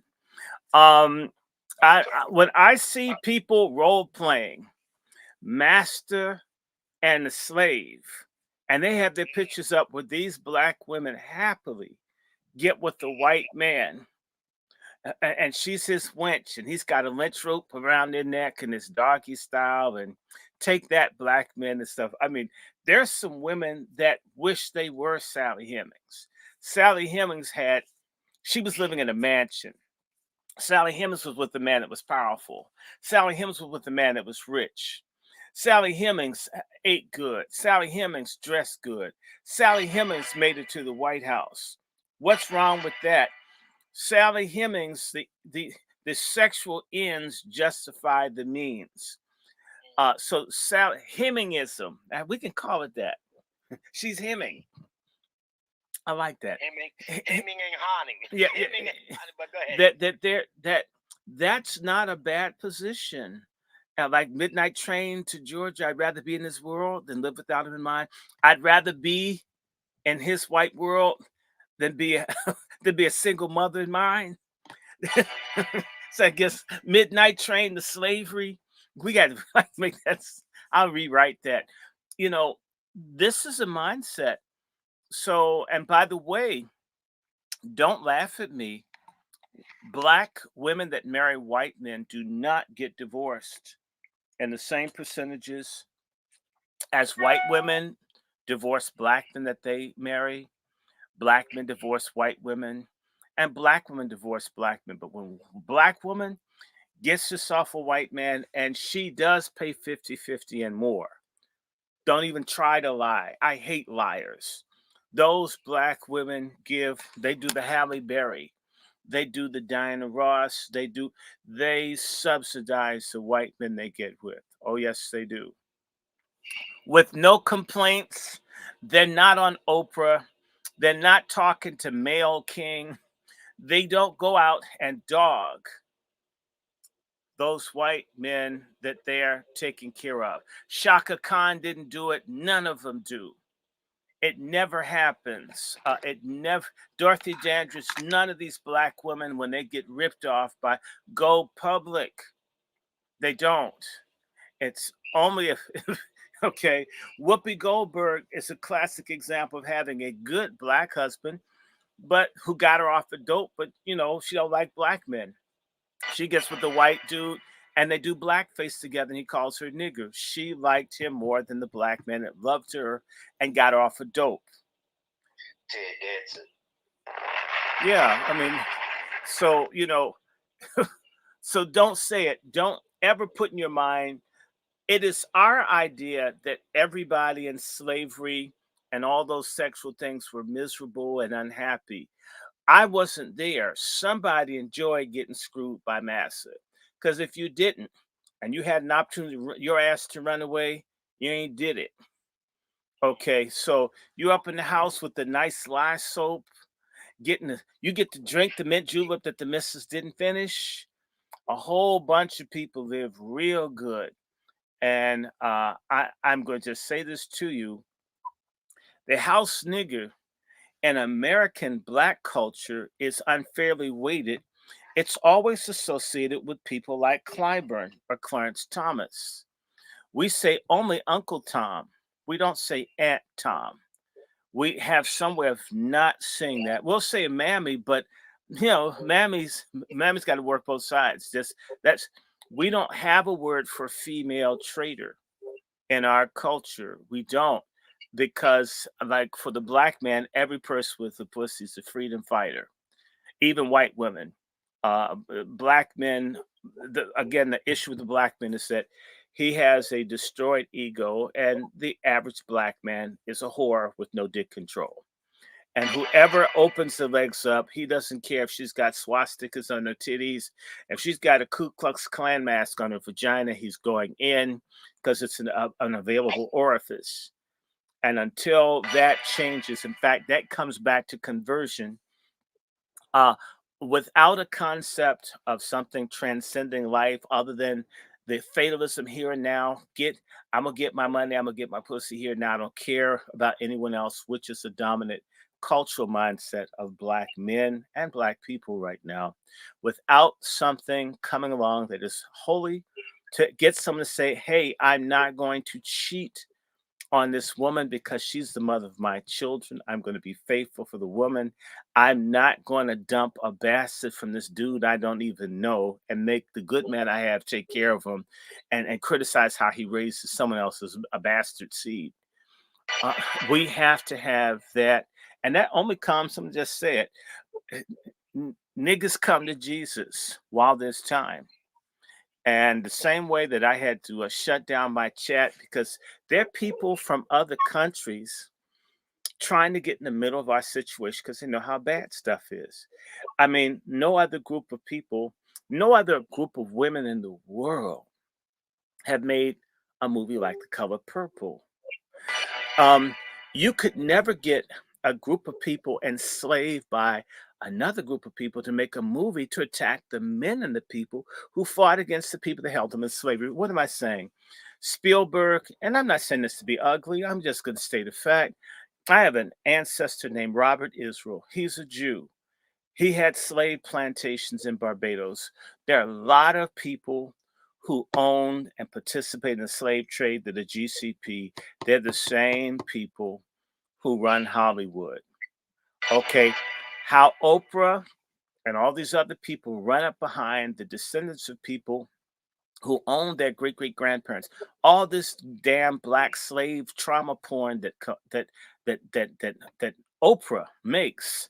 The people who got rich off of that trauma are underwriting the movies to make fun of us.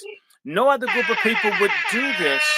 No other group of women would dare do this. I'm trying to tell you, in India and other places, they would mob these women. You would get beaten and stripped naked to the street and kicked. I don't want anything like that, and that's not what I'm suggesting. But you would be shut down. You couldn't drag them in. Let me tell you, the Palestinian men in Gaza who are on these little red pills, they're on drugs because they're miserable because of unemployment. And the women have to take care of them. They're in and out of jail. They're harassed by everybody. You'll never see negative depictions of Palestinian men except for in GCP media. They won't put it out there. We can take Pakistanis, the guys who killed their sisters for saying hi to another guy at school and honor killing. You will never see negative depictions of Pakistani men in mainstream. Maybe a local small film, and there'll be some feminists funded by United Nations subsidiary or some Western group.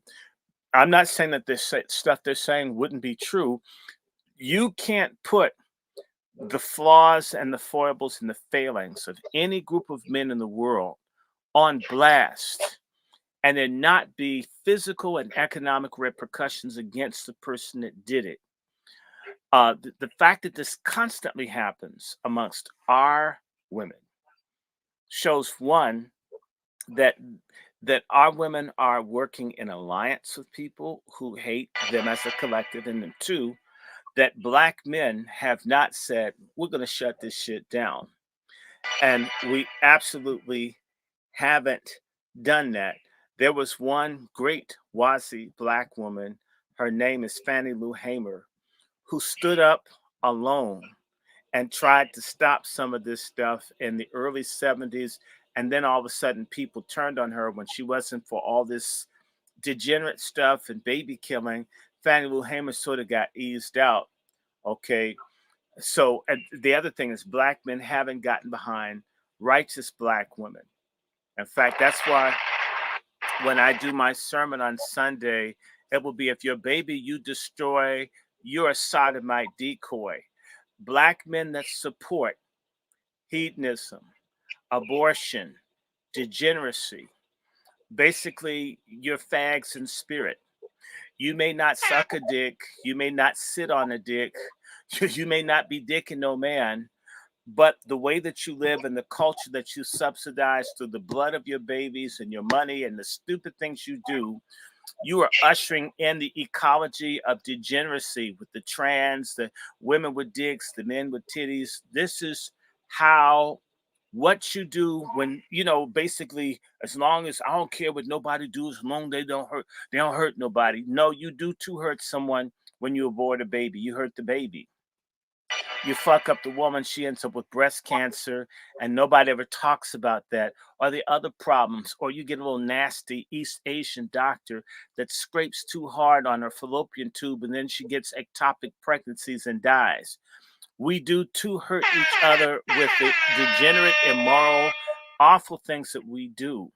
When you get someone, when you do these things, when you screw someone young, when you don't check to find out whether you have a bunch of yeast in your dick that's going to clog her shit up for the next 10 years because you're so nasty. You'd screw a horse, you'd screw a goat, you'd put your dick in a garbage disposal if you could get on top of the sink. That does too hurt. Doc, I'll say this. I think that you put a lot on the table, but I think the root of it is this: you protect what you love. Mm-hmm. Well, ain't fighting nothing, ain't protecting nothing. I don't even want to put on a condom. Man, I gotta wear this. I got a big knot on this dick. I gotta wear this. The women from other countries who are not talking about their men because they love their men. They love their men. And they love their children. They love their children. You protect them. So I say I love you. I'm going to protect you. But not only that, if you love them, you're not ungrateful. And let's just get. I'm gonna say this, and I won't interrupt you again. We have a bunch of ungrateful bitches in our community.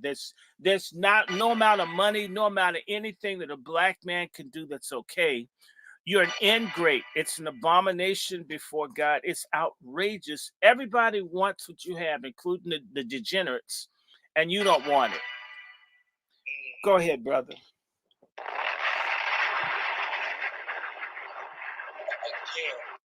to my ladies, it's not all of you. It's too many. It's enough of you. They're not checking the ones who are out of order. Mm-hmm. They're supposed to be police like the Muslim women. You can't come to the masjid looking like a hoe. They will check you. It used to be like that in church, but then when all the women want to be preachers, can't even cover the women's shit, right? Watch this.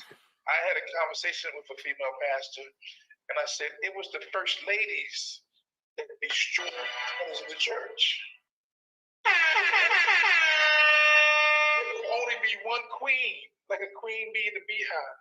It was the first lady concept that destroyed the mothers in the church. There's no concept of a first lady in the damn Bible. That's what the I'm only saying. person that matters is the man.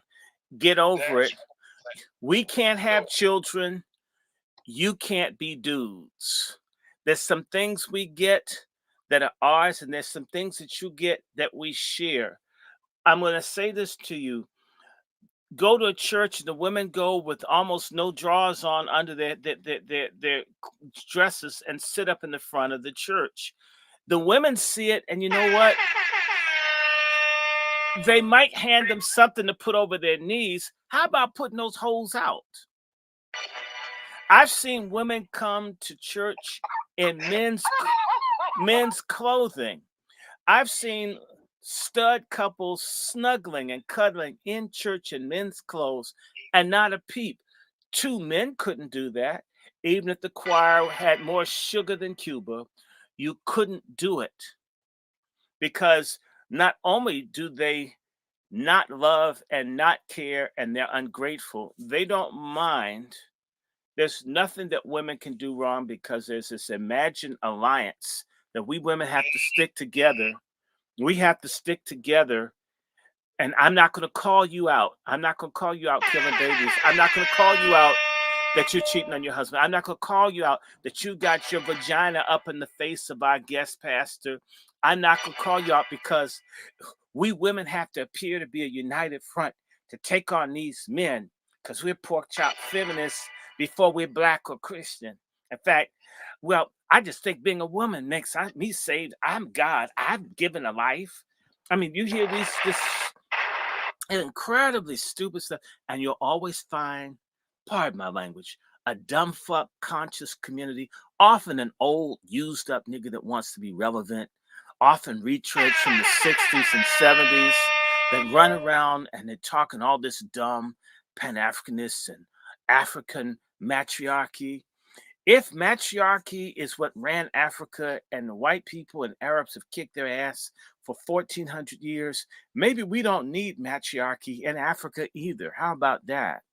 Okay, shit's not working. And now the Chinese are up in there. If women running shit is why we're fucked up like we are today, all you hoes are fired. Just quit. Get out of running anything. I'm not saying that's true. I'm just saying, but matriarchy must go. Feminism must go. Conscious community coons, y'all are sorry. And it's interesting, conscious community coons, that people putting up all this stuff, and the first God was a woman. Says no wonder we're fucked up. The first God should have been God. I want to back you up on this. I'm going to go to the scripture. Again, I'm a scripture type of brother. And again, when I stand 10 toes down, it's on the scripture. And if you ask every man, what is his purpose in this earth, he will give you some different story. I'm going to give you my purpose in this earth, and I'm going to give you the scripture. Genesis 1:26. I'm going to read it. And God said, let us make man in our image, after our likeness. Let them have dominion over the fish of the sea, over the fowl of the air, over the cattle, and over all the earth, and over the creeping things that creep. Come on. This is me. I believe in dominion. He didn't get it to the woman. Most of our white brethren, they use this scripture to rule. They use this scripture to go about manifest destiny. They understand dominion over everything. Not the woman, the man. And once we wake up and realize we're supposed to dominate everything and even them. Did you hear that, pork chops? Are you listening, pork chops? Are you listening, pork chops? Because at the end of the day, and I'll back it up. No, say that again. Who are we supposed to? Are you listening, pork chops? A man is speaking. We're supposed to dominate everything, including them. Okay. Watch this. Even the loudmouth sisters with the wagging heads. Listen, watch this. Even the are we supposed to dominate the loudmouth sisters, the chunky ones that are assertive? All of them? Even when they wag their head? Even when they've got a big juicy booty, are you supposed to dominate her too? You know, she's kind of cute. A big booty is only a disposable waste unit. That's it. That's all a big booty is a big disposable waste unit. Okay. Well, couldn't you say a deluxe disposable waste unit? Oh, no, because the function of the big Pat booty talk. is to sit on the toilet and release yourself. That's it. Pat talk. Listen, you know, patriarchs are speaking. Feminists, you have to listen to this. Everybody out there with feminist friends, please send our stuff to the Women's Studies Department. We can't stand women's studies. We want it all closed down. We need to have a human studies department to teach humanity. Stop separating women from men. I mean, that's stupid. We need to stop this, right? We got to stop it. We got to stop it. We have got to stop it. We have got to stop this. Go ahead, brother. And by the way, I want to remind everyone, please like these programs. Please subscribe to the Lone Wolf Firearm platform. Please look up on their next platform. Subscribe. This is the Angry Black Men's Book Club channel. I have another one.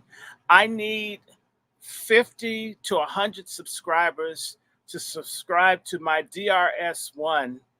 Let me see what's thing. I'll send it out to you. I'm going to ask y'all to subscribe to my other channel. That way, in case they should take one down, have as many. I think it's DRS1, Randy Short, DRS1, Randy Short, or DRS1, Randy, whatever. Look for DRS1. You'll find it. I want 50 subscribers so I can go live on multiple. I've got about 4 channels just in case something stupid happens. Please, please, please subscribe and send these Pat Talks. We've done 11 to every feminist, to your grandma, to anyone if they're bored, or just women that hate men that want something to argue about. We are giving you. If you know a woman that hates men, please send my videos to all the women that hate men, every misogynist. I want them to be my biggest fans. I'm going to keep making content to prove how terrible and awful men are. We're going to do this. We're going to do this until I die of a heart attack. And by the way, for all of you that hate feminism, I think you all do. If you don't, we're trying to get you there. Remember that this is Randy Eve. My birthday is tomorrow. I want all the subscribers. If you can't give anything, share the platform with 100 people. If you can, 200. Just send it out. That's the greatest gift you can do is you can subscribe, you can share, you can advance this, watch stuff. And by the way, we're having fun. But I also want you to donate. You could do it to me. You could do it to Chef. You could do it to Lone Wolf. You can help Brother Negro. We're going to be doing more of these. We're going to be doing more. We have plenty of content. On my platform, I've got about 45. This will make 46. And if I'm doing something, definitely Sabbath, and I'll probably be doing stuff Sunday. Pretty soon we're going to have 50, and soon we'll have 60. So we want you to watch, donate, and there's no excuse because it's up on the screen. $sign Dr. Randy Short is the Cash App. If you do Zelle or PayPal, it's wrandyshort@gmail.com. I'm going to do it again. Dr. Randy Short is the Cash App. $sign DRRNDYSHORT. It's not hard to find. It's everywhere. If you are able to do Zelle or PayPal, it's my email, wrandyshort@gmail.com. We do this in part because it takes time and energy. Y'all should make it rain on us. I want to thank everybody that has given. There was one person, I thank you. They sent me 100. That's how the illiterate people from North Carolina and DC say 100 instead of 100. Someone sent me 100. And I'm thinking, I'm cool with 5 and 2 and 3 because some of us have thousands and thousands and thousands of followers. They all don't subscribe, but we have them. So I'm thinking, man, we would be able to do incredible stuff. Cash App. Yeah, definitely a Cash App again. He said that. All right, Dr. Randy Short, drop it. I'll be 59. That means in 366 days. I mean, God willing, and I claim it, I'll make it to 60.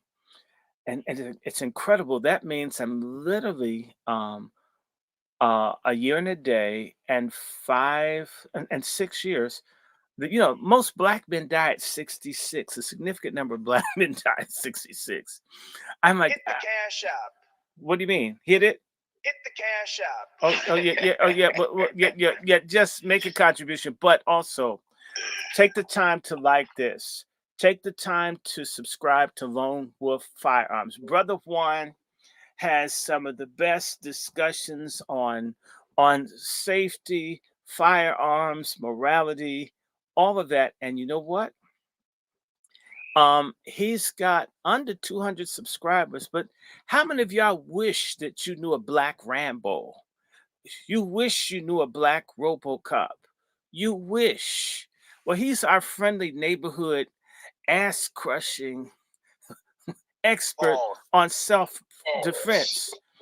And it's I just, whenever I have a concern or a problem about, wanting someone to get beaten up or what to do, you just call him and he's like got an encyclopedia and just says, well, what you need to do is hit him in the head, then punch him in the face. That's right, punch in the center of the face. I mean, whatever it is, he can tell you how to deal with your problem. And he does private lessons. So if you're shy, you have a really big gun and you're a little lady, you don't want people to see how big your guns are because you don't want to scare them off. Um, he does one-on-ones, he does groups. So Lone Wolf Firearms, we're not talking about Black self-respect and Black protection and Black self-defense. We practice it, we invest in it, we provide it. Please, if you have any concern about carjacking, maybe you have a criminal record and you need some alternatives to having a firearm. He knows about the Chinese weapons and shit. He's multilingual in terms of hurting people. He's like universal. He can tell you, oh, well, you need a stick about 14 inches long. So he can tell you how much to knock someone's ass out. I mean, he can sit down, he's an encyclopedia of pain.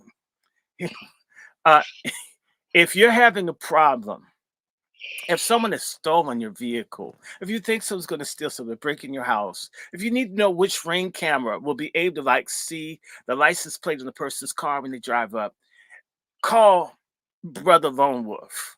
I mean, he knows. I mean, he's like a walking spook that sat by the door, CIA, friendly neighborhood shaft, just with longer hair. And so you need to check out his site. He's very laid back. And he seems friendly, but man, and if you need someone, private investigation, security, you just want to go somewhere and need to make certain that people get beat down, call him up. I mean, look him up, Lone Wolf Firearm, tell everybody you're in the DC area, and the crackers moving in, gentrification. Did you hear about the little Ukrainians spitting on the black women in the apartment buildings? Yeah, we need to stock up. And if you need any help on laws or registering, why do the shit yourself? You can't go to the Catholic Church and have them fill in your shit. You're gonna have to do it yourself. You need someone to show you how to fill in the forms. Get yourself a little power tool. Just have a little talk with Jesus and a bigger talk with your weapon. Just so when people are acting stupid, there are all these illegals. There are like 7-8 million of them. They're now raping and kidnapping people, snatching pocketbooks. Why be a victim? We're already black. Why be a crime victim too? That's too much. That's too big a cross. Jesus didn't even carry it. So look up Lone Wolf Firearms. If you do parties, if you know anything about food, whatever, you need to talk to Chef C. Chef C has a budget that can provide for whatever, but please, no welfare shit. Okay, he's high end nigger. So, I mean, if you like broke ass black people, just go to Popeyes or Bojangles. But if you're serious, wedding or some shit like that, Chef C can be your consultant. He knows cooks and so forth. You need to talk to him. You need to go up and look over at this thing called On Their Necks. Look his ass up. He's really good with stuff. And if you don't want somebody with HIV making your food, if you want a straight black male cook who's not looking at your husband, have Chef provide the food. You can have a straight person make your wedding cake. Okay, why not? So, and of course, you know me, Angry Black Men's Book Club. Yes, we've had a vacation from the books, but that's because we wanted to do culture. White people do culture war all the time. We're now doing culture war. And when I come back, when I feel like it, I'm thinking maybe after my birthday, I've had a book vacation. Having to read about that ugly ass Shirley Chisholm, I mean, it really fucked my eyes up. That's why you see me with glasses. I mean, having to look at that ugly picture all the time and read to y'all was like messing with me. So I'm recovering. So we'll go back to that, but we want you to support everybody. We want you to tell everybody we keep it real. And as much as we hate feminism, we hate faggotists and simps more. We know that the foundation of this is no good, sorry ass black men. You put the pussy first and you put God never. We're coming for you. So we want you to continue to share this, send this out everywhere. And just a discretionary note, We don't give a damn about your religious views or beliefs, especially if you're in one of those countries where you don't have enough food to eat and you're running out of water and shit, i.e., Pakistan. Okay, where a bunch of you guys are retarded because you screw your first cousins. You know, when you can get beyond screwing your first cousins, you and I can talk about the religion that you believe. How about that? I mean, who screws your first cousin? You got so many of them retarded, and that's probably why they're so willing to suicide bomb, because you don't have nothing to live for. Can you imagine being a dude with Down syndrome thinking you're going to get a hookup? The only person going to bother you is a molester when you're young. Okay? So let's go back to Fat Talk. That was my commercial break. Salute. Brother Juan Johnson, you got it, sir. You got the flow. I want to get back on the topic of dominion.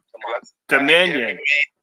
That's listening to this broadcast or hearing it, you need to know that you're supposed to walk in dominion. Authority. Over everything. Mm-hmm.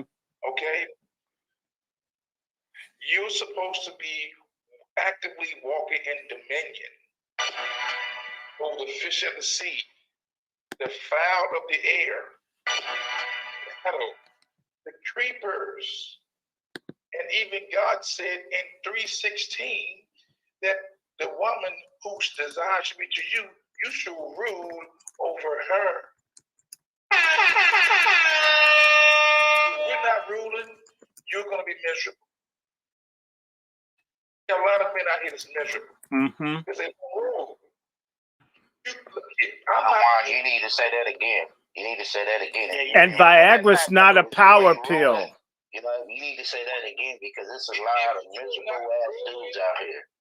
You are going to be miserable because the first command given to man was to have dominion. And any man who's not walking in dominion, he's going to be miserable. It goes against your nature to subject yourself to somebody or something that God told you to rule over. Right. Feminism. Feminism is antithetical to male well-being, to human existence. Feminism is an abomination. Feminism is it is a rebellion against the first commandment to have dominion. It basically says that men need to stand down, shut the hell up, pleasure women, give up their money, and let their kids run wild. This is the exact opposite of God's order. Feminism is evil, feminism is wrong, and only patriarchy is good.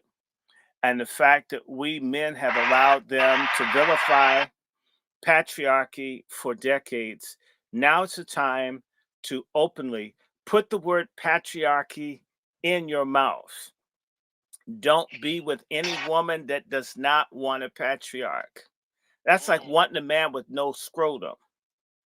What do you want a man for? Yes, the guy has it. Oh, hey, wait a minute. I love this. Hold on.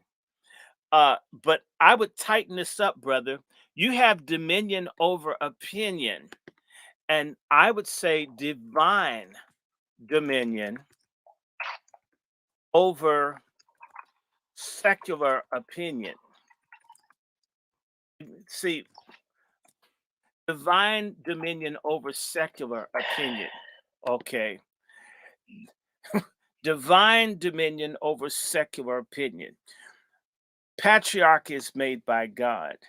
Feminism is made by sodomites and malcontent, miserable women. And often when you see that there's some of the most ugly, hideous women. By the way, did I send you, Chef? So you need to share that video clip from Planned Parenthood where the ugly, fat, bloated black woman is saying that virginity is a myth. It's an ugly stud. I sent it to you. Oh, yes, I did. Did you see that? Let me look for it, brother.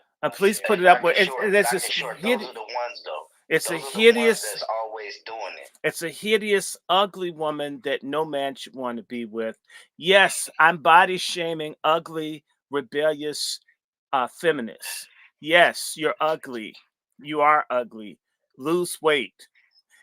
You got me right here saying it right now, and I'm calling out one of them right now, Professor Lump. Professor Lump. I heard they call her Professor Clump, but I call her Professor Lump of shit. Because she's the biggest feminist black man hater out there. Yeah, Whenever she comes online, she talks bad about black men. We need to attack her. And everything. Where's her channel? Because we all need to come on one day and start calling for them to take her channel down. We need to do what they do to patriarchs. We can do the same thing. This is unheard of. No other group of men put up with this. And you know what? There's some dude that say, man, I could back up in her, man. She's probably really, really, really tight. I know she means. Oh, that fat mother. Oh, she got booty. She got booty, man. You know, fat chick, man. That woman ain't a fat chick. That woman is a fat lump of shit. That's what she is. How often do you guys hear the ministers of any of the major religions talk about the responsibility of the man beyond protect and provide? I'm talking about back in Genesis 1. Brother, the only thing I hear the pastors say that the men need to do, they're the same as the women, is give up the money and shut up. Pay, keep giving, dig deep, and keep giving deep. Do what you're told. My anniversary day, Men's Day, just Mother's Day in particular. Mother's Day is Easter for niggas, where we worship our sorry ass failed mothers. That is Easter for Negroes. It's Mother's Day. And Women's Day at the church. And they have all the studs up in the pulpit, all of them with, with watermelon-sized boobs. They need to get a better bras. I've never seen such a poor bra selection as on Women's Day. Damn. Learn how to dress. If I have to learn how to make a bra myself, I know I could make a better one where the stuff isn't sagging like it looks like a water slide because the thing doesn't hold. Come on. I don't even think about, I just said, God, we need better bra design, especially in church.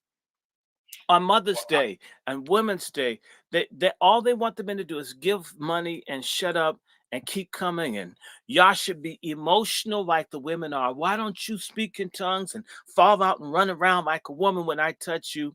Because most of these, a large number of these preachers are marginal fuck up guys. A large number of them are guys who didn't fit in. They couldn't be a cop, couldn't be an athlete, couldn't be a baller, couldn't be much of anything. But in church, where I can be like a weak nothing that can be important because I'm the only one talking, the church is a great place for a weak, sorry, uncharismatic, awkward dude to have some authority. And so that those kind of awkward dudes, they don't want anybody in that church that has any kind of manhood in him because it could threaten his fragile snowflake ego. And the women like him because he's a bigger woman than they are. And that's why these women sit up under that bitch, TD Jakes. Something's wrong with him. I don't care what nobody says. Before P. Diddy, I knew TD Jakes. In fact, there was a Jakes. I bet you he's related to him because he's dark skinned. My dad used to mess around. Then he stopped. This guy's name is Jakes. DC ain't far from West Virginia. I may have known TD Jakes' father. I hope not, because that dude turned me off. It creeped me. And that's like in 1969. So I've been having problems with the name Jakes for 54 years. When I hear the name Jakes, I get scared. I think that dude was a pedo, the Jakes that my father used to deal with. So I'm looking at this one now cross-eyed. And then there was another Jakes. That was a woman. She was in the voodoo that was at my dad's church. So when I hear Jakes, I have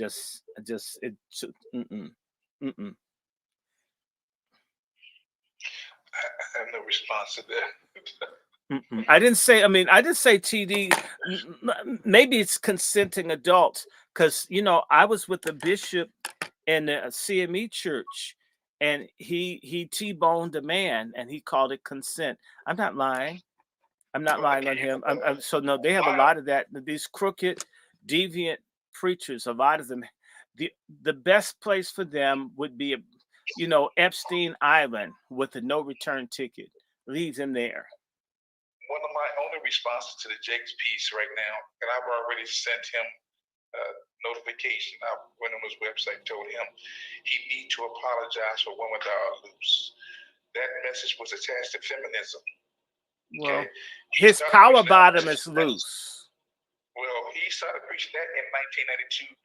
He retired in 2022.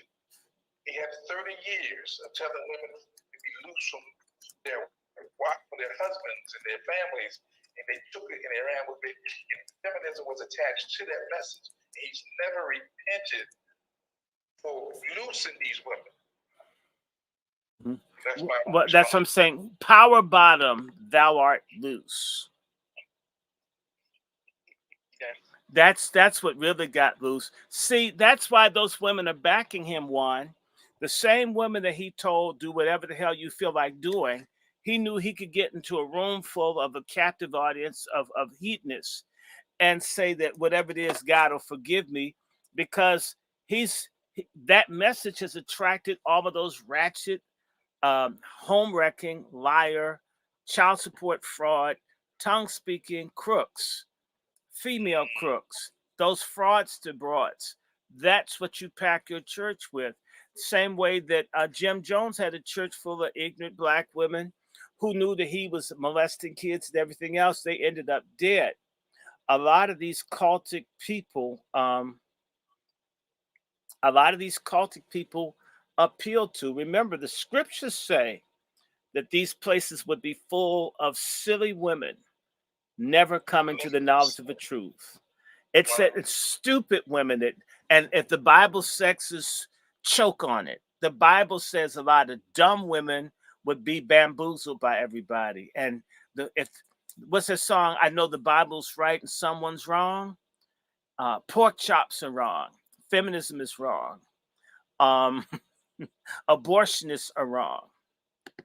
Folks run down the divorce court, destroying marriages is wrong. Raising your boys and telling them that they're a girl on the inside and telling girls they're a boy on the inside.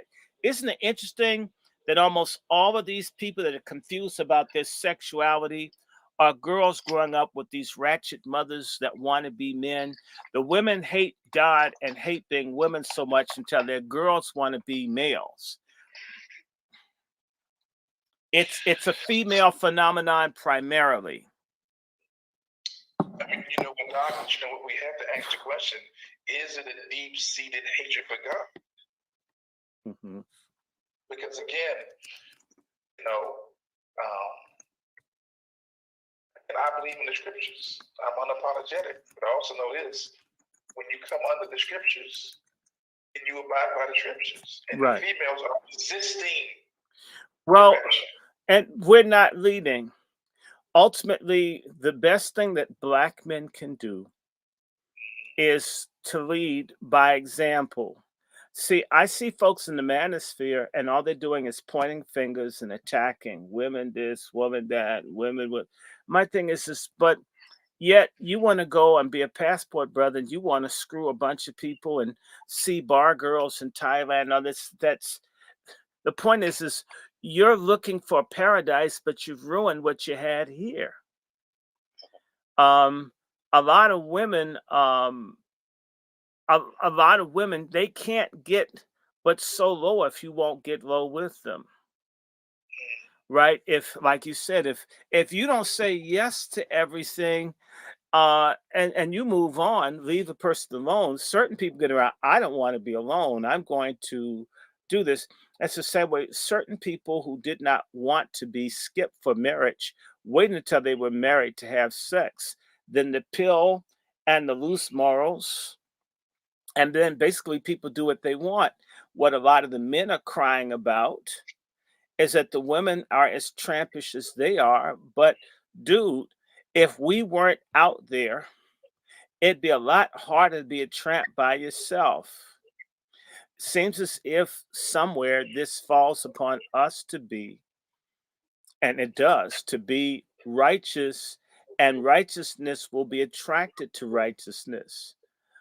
Instead of trying to refashion a person that's been out there dancing to Megan Thee Stallion and Cardi B, and like been topping off all the fellas at the strip club and lap dance, and you want to make them into Mary Queen of Heaven, Virgin Mary wife. That's stupid. Can't turn a hoe to a housewife. That's right. Why do that? In fact, the only thing a hoe knows how to dust is the tip of your penis. So it seems as if you should. In fact, she does a different sort of dusting and polishing. Get someone. Men need to become interested in forming families instead of busting a nut. I mean, you could, not that I'm encouraging people to masturbate. You could bust a nut by yourself. You can have wet dreams. Uh, Busting a nut is not like splitting the atom. Although we've made this for a lot of sorry, pathetic, underachieving black men on all levels, have made sex such a big to do until nothing really matters. In fact, you don't matter. You know, just there has to be more than just busting a nut. What about the children? What about getting deeper into what sex means? Like someone that's there for you when you're old and ugly and your teeth are falling out, or when you have prostate cancer or prostate problems and you can't get an erection. You know, for if that person's only interested in you for your magic stick and all the magic goes, I guess you're disposable. Something has to be a lot deeper than just carnal freak offs. I would have been swallowed up. Have you ever been swallowed up? Have you gone through a time of swallowing? Do you see what he got on? Do you see what he's wearing? Oh, As a man, you have no business wearing that shit. Even if you was in Scotland wearing the kilt, even if you was a Campbell or McGregor or McDonald, you have no business wearing no shit like that. And as men, and let me get in here, man, because I see as men, a lot of us forgot how to be men. A lot of them don't know what it is to be men because they raised by women. You know, I said it before and I say it again, and every time I say it, it comes true. I was raised by a man. And that man always told me from the time of a little boy that we are living in a generation of men that's raised by women. That's why a lot of these beta males are beta males. I call them beta mama's boys. You know, they come up under women, and then once they come up adolescents and become independents, they look for other women to take the place of the woman that they come from up under. You know, oh, you can never find a woman to replace your mother. You only get one mother, and ain't no other woman gonna love you or take care of you like no one. So therefore, when you out into this world, you have to be a man. And the first thing about being a man is going out there and getting your own. God bless the child that got his own. And the best thing about having your own is maintaining your own and building off your own. You know, a lot of these young men out here are lost because they don't have any direction. And I'm going to say this because I was one of those young men. You know, I was thinking that, you know, we were always taught that you have to get a good job. And when you get a good job, you work that job, put your kids through, you know, and all that. But yet, we were never taught to go out there and build yourself up and get your own business, get this economy, get you an insurance policy to put money into that you can draw out of it. We weren't taught that things. A lot of those things were unattainable. Remember on Malcolm X said that he told his teacher that he wanted to be a lawyer, and the white boy told him, "You're a Negro, you can't be a lawyer." Well, that's what we were told when we were growing up. I remember Chef C. When I was graduating from high school in 1992.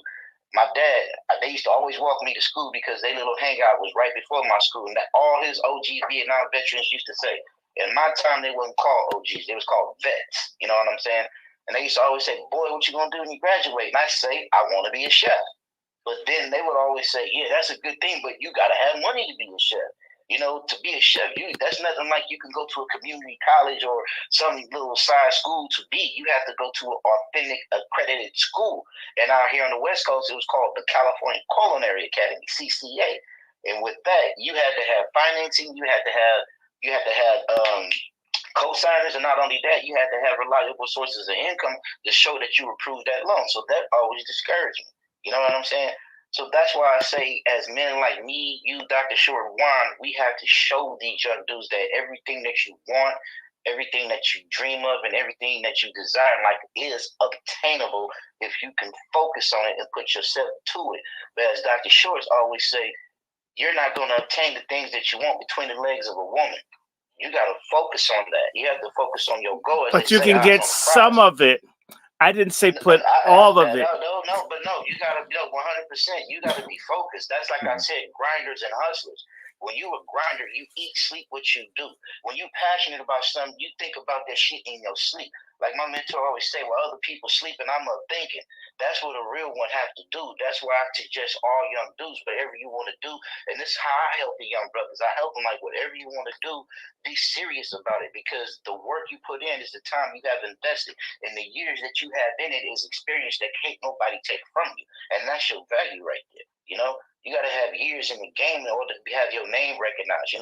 All these names like you, Dr. Short, you got years in the game. Your name ain't out here just because you just popped up on these apps because you lived 60 years. You have years in the game. You have not treads 60 on your feet. yet. You have war tires. Yes, that's what I'm saying. You know something.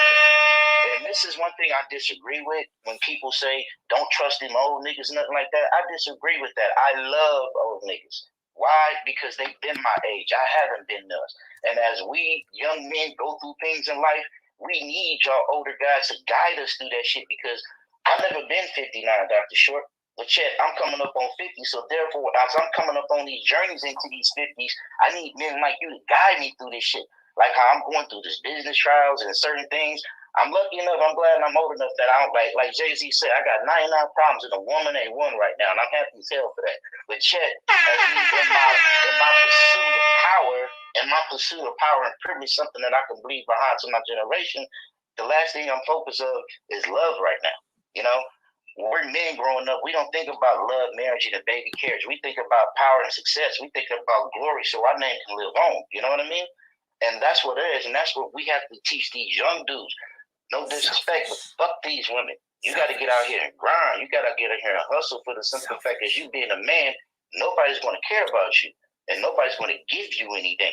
So you got to get out here and get it for yourself. And you got to be all gas, no brakes, because the more you bullshit, the more you procrastinate. And procrastinate is the beginning of death.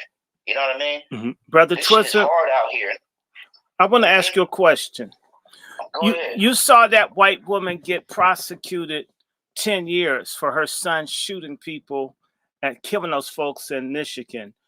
Do you agree or disagree that that's an augury or omen for black women if their kids do wrong? If they'll lock a white woman up like that, don't you think that means that black women are going to get locked up too? You got Biden and Kamala, the mass incarceration king and queen of black people together. I'm from where she's from. When she was out here locking up the black women because the black woman was just trying her best to get a job so she can have an income to get room and board for her children. She locked this one black woman up because the black woman left her kids in the car when she went on an interview to get a job. Right. You know what I mean? Right. Not only that, she's been locking up she is not a black woman. And as you always said, it's the wannabes that are our biggest threat. She is not a black woman, so she goes after black women. You know what I'm saying? So you agree? That's all she ever did. You agree that black women are about to get a beat down from Kamala Harris? I agree that black women are about to get a wake-up call from Kamala Harris. And that's where I wish my sisters will call her to the table and have a sit down, have a reach out like, nah, you got to answer for this. It's never going to happen. Sister. You are mocking my mother. You're disrespecting my mother. You are not a black woman. It's never. Your mother's born in Indian. Your dad is an Indian born in Jamaica. What's black about you? Well, what's black about her is the injustice that she did to the guy at Fruitvale. And I'm from. Semen she was coming, you know what I mean? Okay. She's known as a got 3,000 out here. See, we know about her. And my vets from her time, she was a got 3,000, and that's how she got where she is right now. Mm-hmm. That's why my dad would always say. That's why she always come drunk. You know what I'm saying? Okay, so she's the original. She's the original ghetto gagger. She's the original got 3,000, as we used to call them back in the day. She's a headhunter. You know what I'm saying? She's a headhunter. And without that, she can't get nowhere. And once it's like we used to say, my OGs used to always tell me back in the game, you get more out of a woman not trying to screw her than you do trying to screw her. You know, once you let a woman know that you're not trying to screw, that takes all her power away. That takes all her bullets out her gun, and that takes her spinach away from Bye-Bye. You know what I'm saying? You know, and that's how it is with some of these, you know, that's how it is with some of these things out here. And the name is Oscar Grant. She's the one that gave the white dude less than a year for murdering Oscar Grant in broad daylight. Dr. Short, around that time when that happened, that was around the early 2000s. That's when we were having that regentrification boom. That's when Jerry Brown was leaving office out here, and I think he was the DA of California at the time. That's when he was trying to implement those laws we had. So I thought Jerry Brown was governor in 2003. Check this out. I don't know exactly when, because I met Jerry. I met Jerry Brown April Fool's Day 2003. So I'm just saying. Okay, so New Year's April 1st. I met him and I told him that he was going to win the governorship because nobody trusted Meg Whitman at the time. You know, she was a bored billionaire who was just trying to run for governorship. And when he was in there eating a Mexicali road, I was like, "He's about to win the governorship." He's like, "You think so?" I said, "I know so." But yet, you know, he's the architect of regentrification. He's the architect of these sanctuary cities. Oakland was the first sanctuary city in California, not Los Angeles, Oakland. You know what I'm saying? Well, I'm going to say this up that Huey Newton and them supported feminism and LGBTQ and the whole internationalist shit of the Panthers. On one hand, yes. On another hand, no. We need to be very careful about intersectionality. Now, that was that Berkeley in him. Yeah. He had a little slash of that Berkeley in him, and that's that. But yeah, I don't agree with that. Right. I don't agree with feminism. I don't agree with socialism. I don't agree with power to the, none of that. I agree with power to the black man. Because without us, it's not going to be nothing. We are the fighters, we are the providers, and we are the protectors, and we are the builders. If we can't come together and build, and it's over with. You know, we can't follow. I mean, you said something earlier that I agree with. Juan said it. He said that if a man is following a woman, he would never be happy. And that's 100% true because he would never be able to live to his full ability. You know, if you're living off a woman, if you're living off her income, if you're living off her resources and up under her roof, you're confined. You're like a fucking watermelon growing in a square cube. You're going to grow up a square. You're not going to even reach your full potential of what you can be. So that's why we have to teach these young men. We have to teach these young men how to go out to apply for jobs. I know one thing for sure. We need to teach them how to fill out applications. I'll tell you something. A lot of these young dudes don't know how to do. You know, the thing about the watermelon being a square is that it's stackable, and therefore that's a real problem. I'm going to have to leave y'all for Bible study, but I have a request, and I need to hear from Chef C about and Brother Q about the Bag X. We'll have to do that at some point. There's got to be that discussion, but I'm going to have to leave people, and so I can read the Christian Quran for all my hater Islamics out there. I'll read the original Quran. The one that you read from left to right, not right to left. Anyway, Hey, Dr. Short. Yes, you sir. Pissed at me when I tell her that she's so concerned about, cares so much about it. Why don't you look into the story on Dr. John Henry Clark broke down the whole inception of on that religion on how two brothers from Somalia and Ethiopia created that. They don't want to hear that. You know, they don't ever want to hear the origins. You know, people, it's like they say, people have a romance. And once you take the love away, you just put like the intellectual and the knowledge in it. Things that make you go, You know what I'm saying? Dr. Short, man, I don't appreciate you coming in and out, man. You're going to have to start giving us more time, man. You're going to have to tell, you know what I'm saying? You're going to have to start giving more time to this. Well, no, I gave plenty of time. I've been here 2 hours and 43 minutes. I don't know when. It was 3 hours and 55 minutes next time. Well, we're going to have fun. Look, we need to do another. In fact, we really should have a retrospective on the Black Panthers since you're in Oakland. I watched the whole documentary. I'm going to ask Brother Larry Pinckney because everybody's in the Eldridge Cleaver these days. And I'd like for Brother Juan, because that's right there in self-defense. We need to look at Black radicalism, and we need to do a PAT talk. And I love it. We don't want any women to come. It's going to be men only. That's how it's supposed to be. We're going to have a man only thing.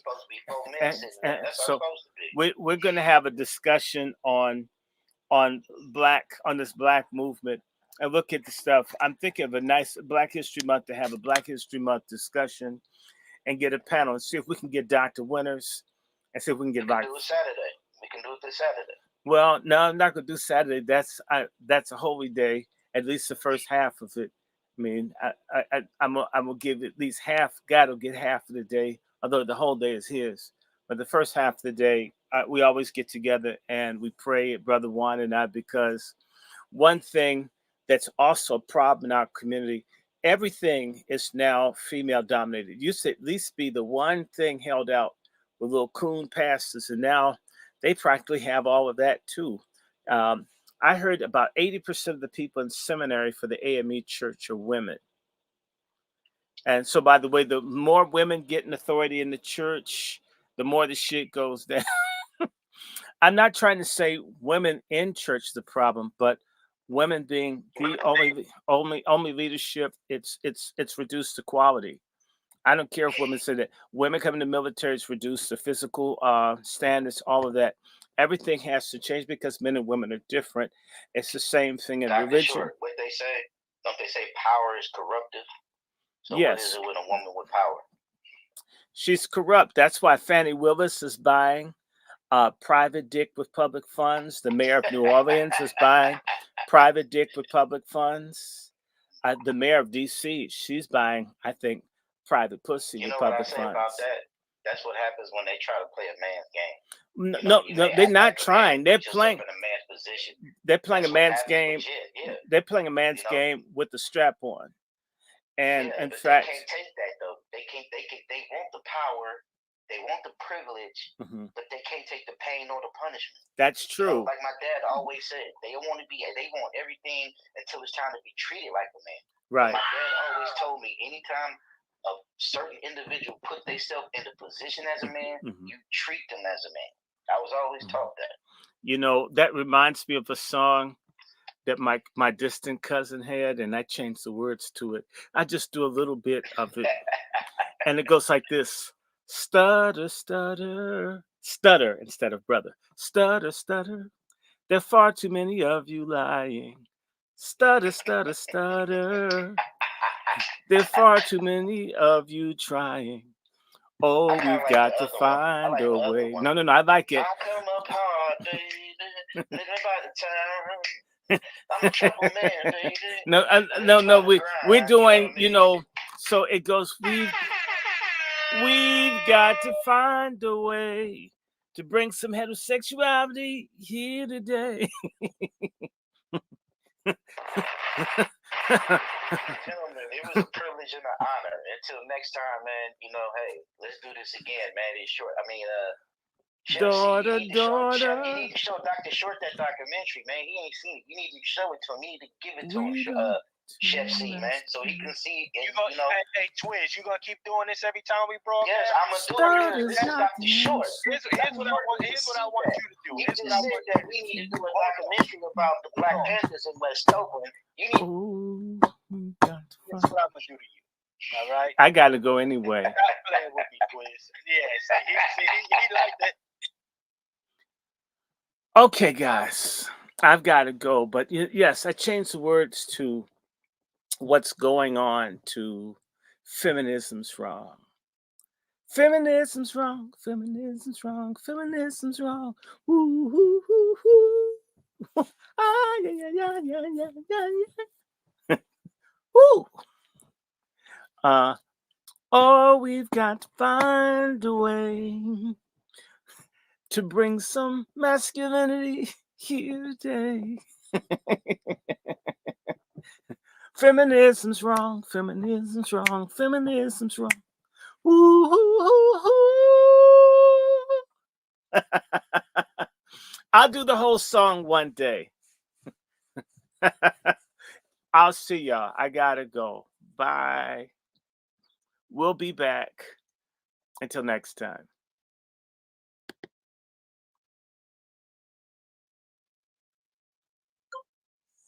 Studs are not the answer.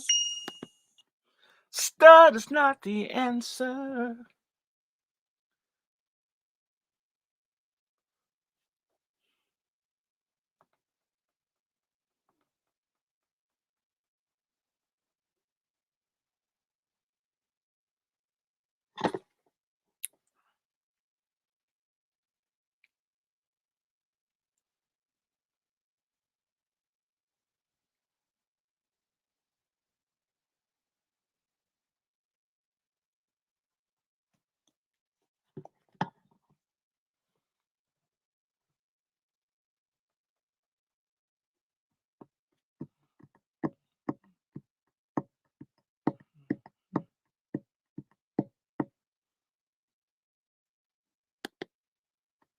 Feminist.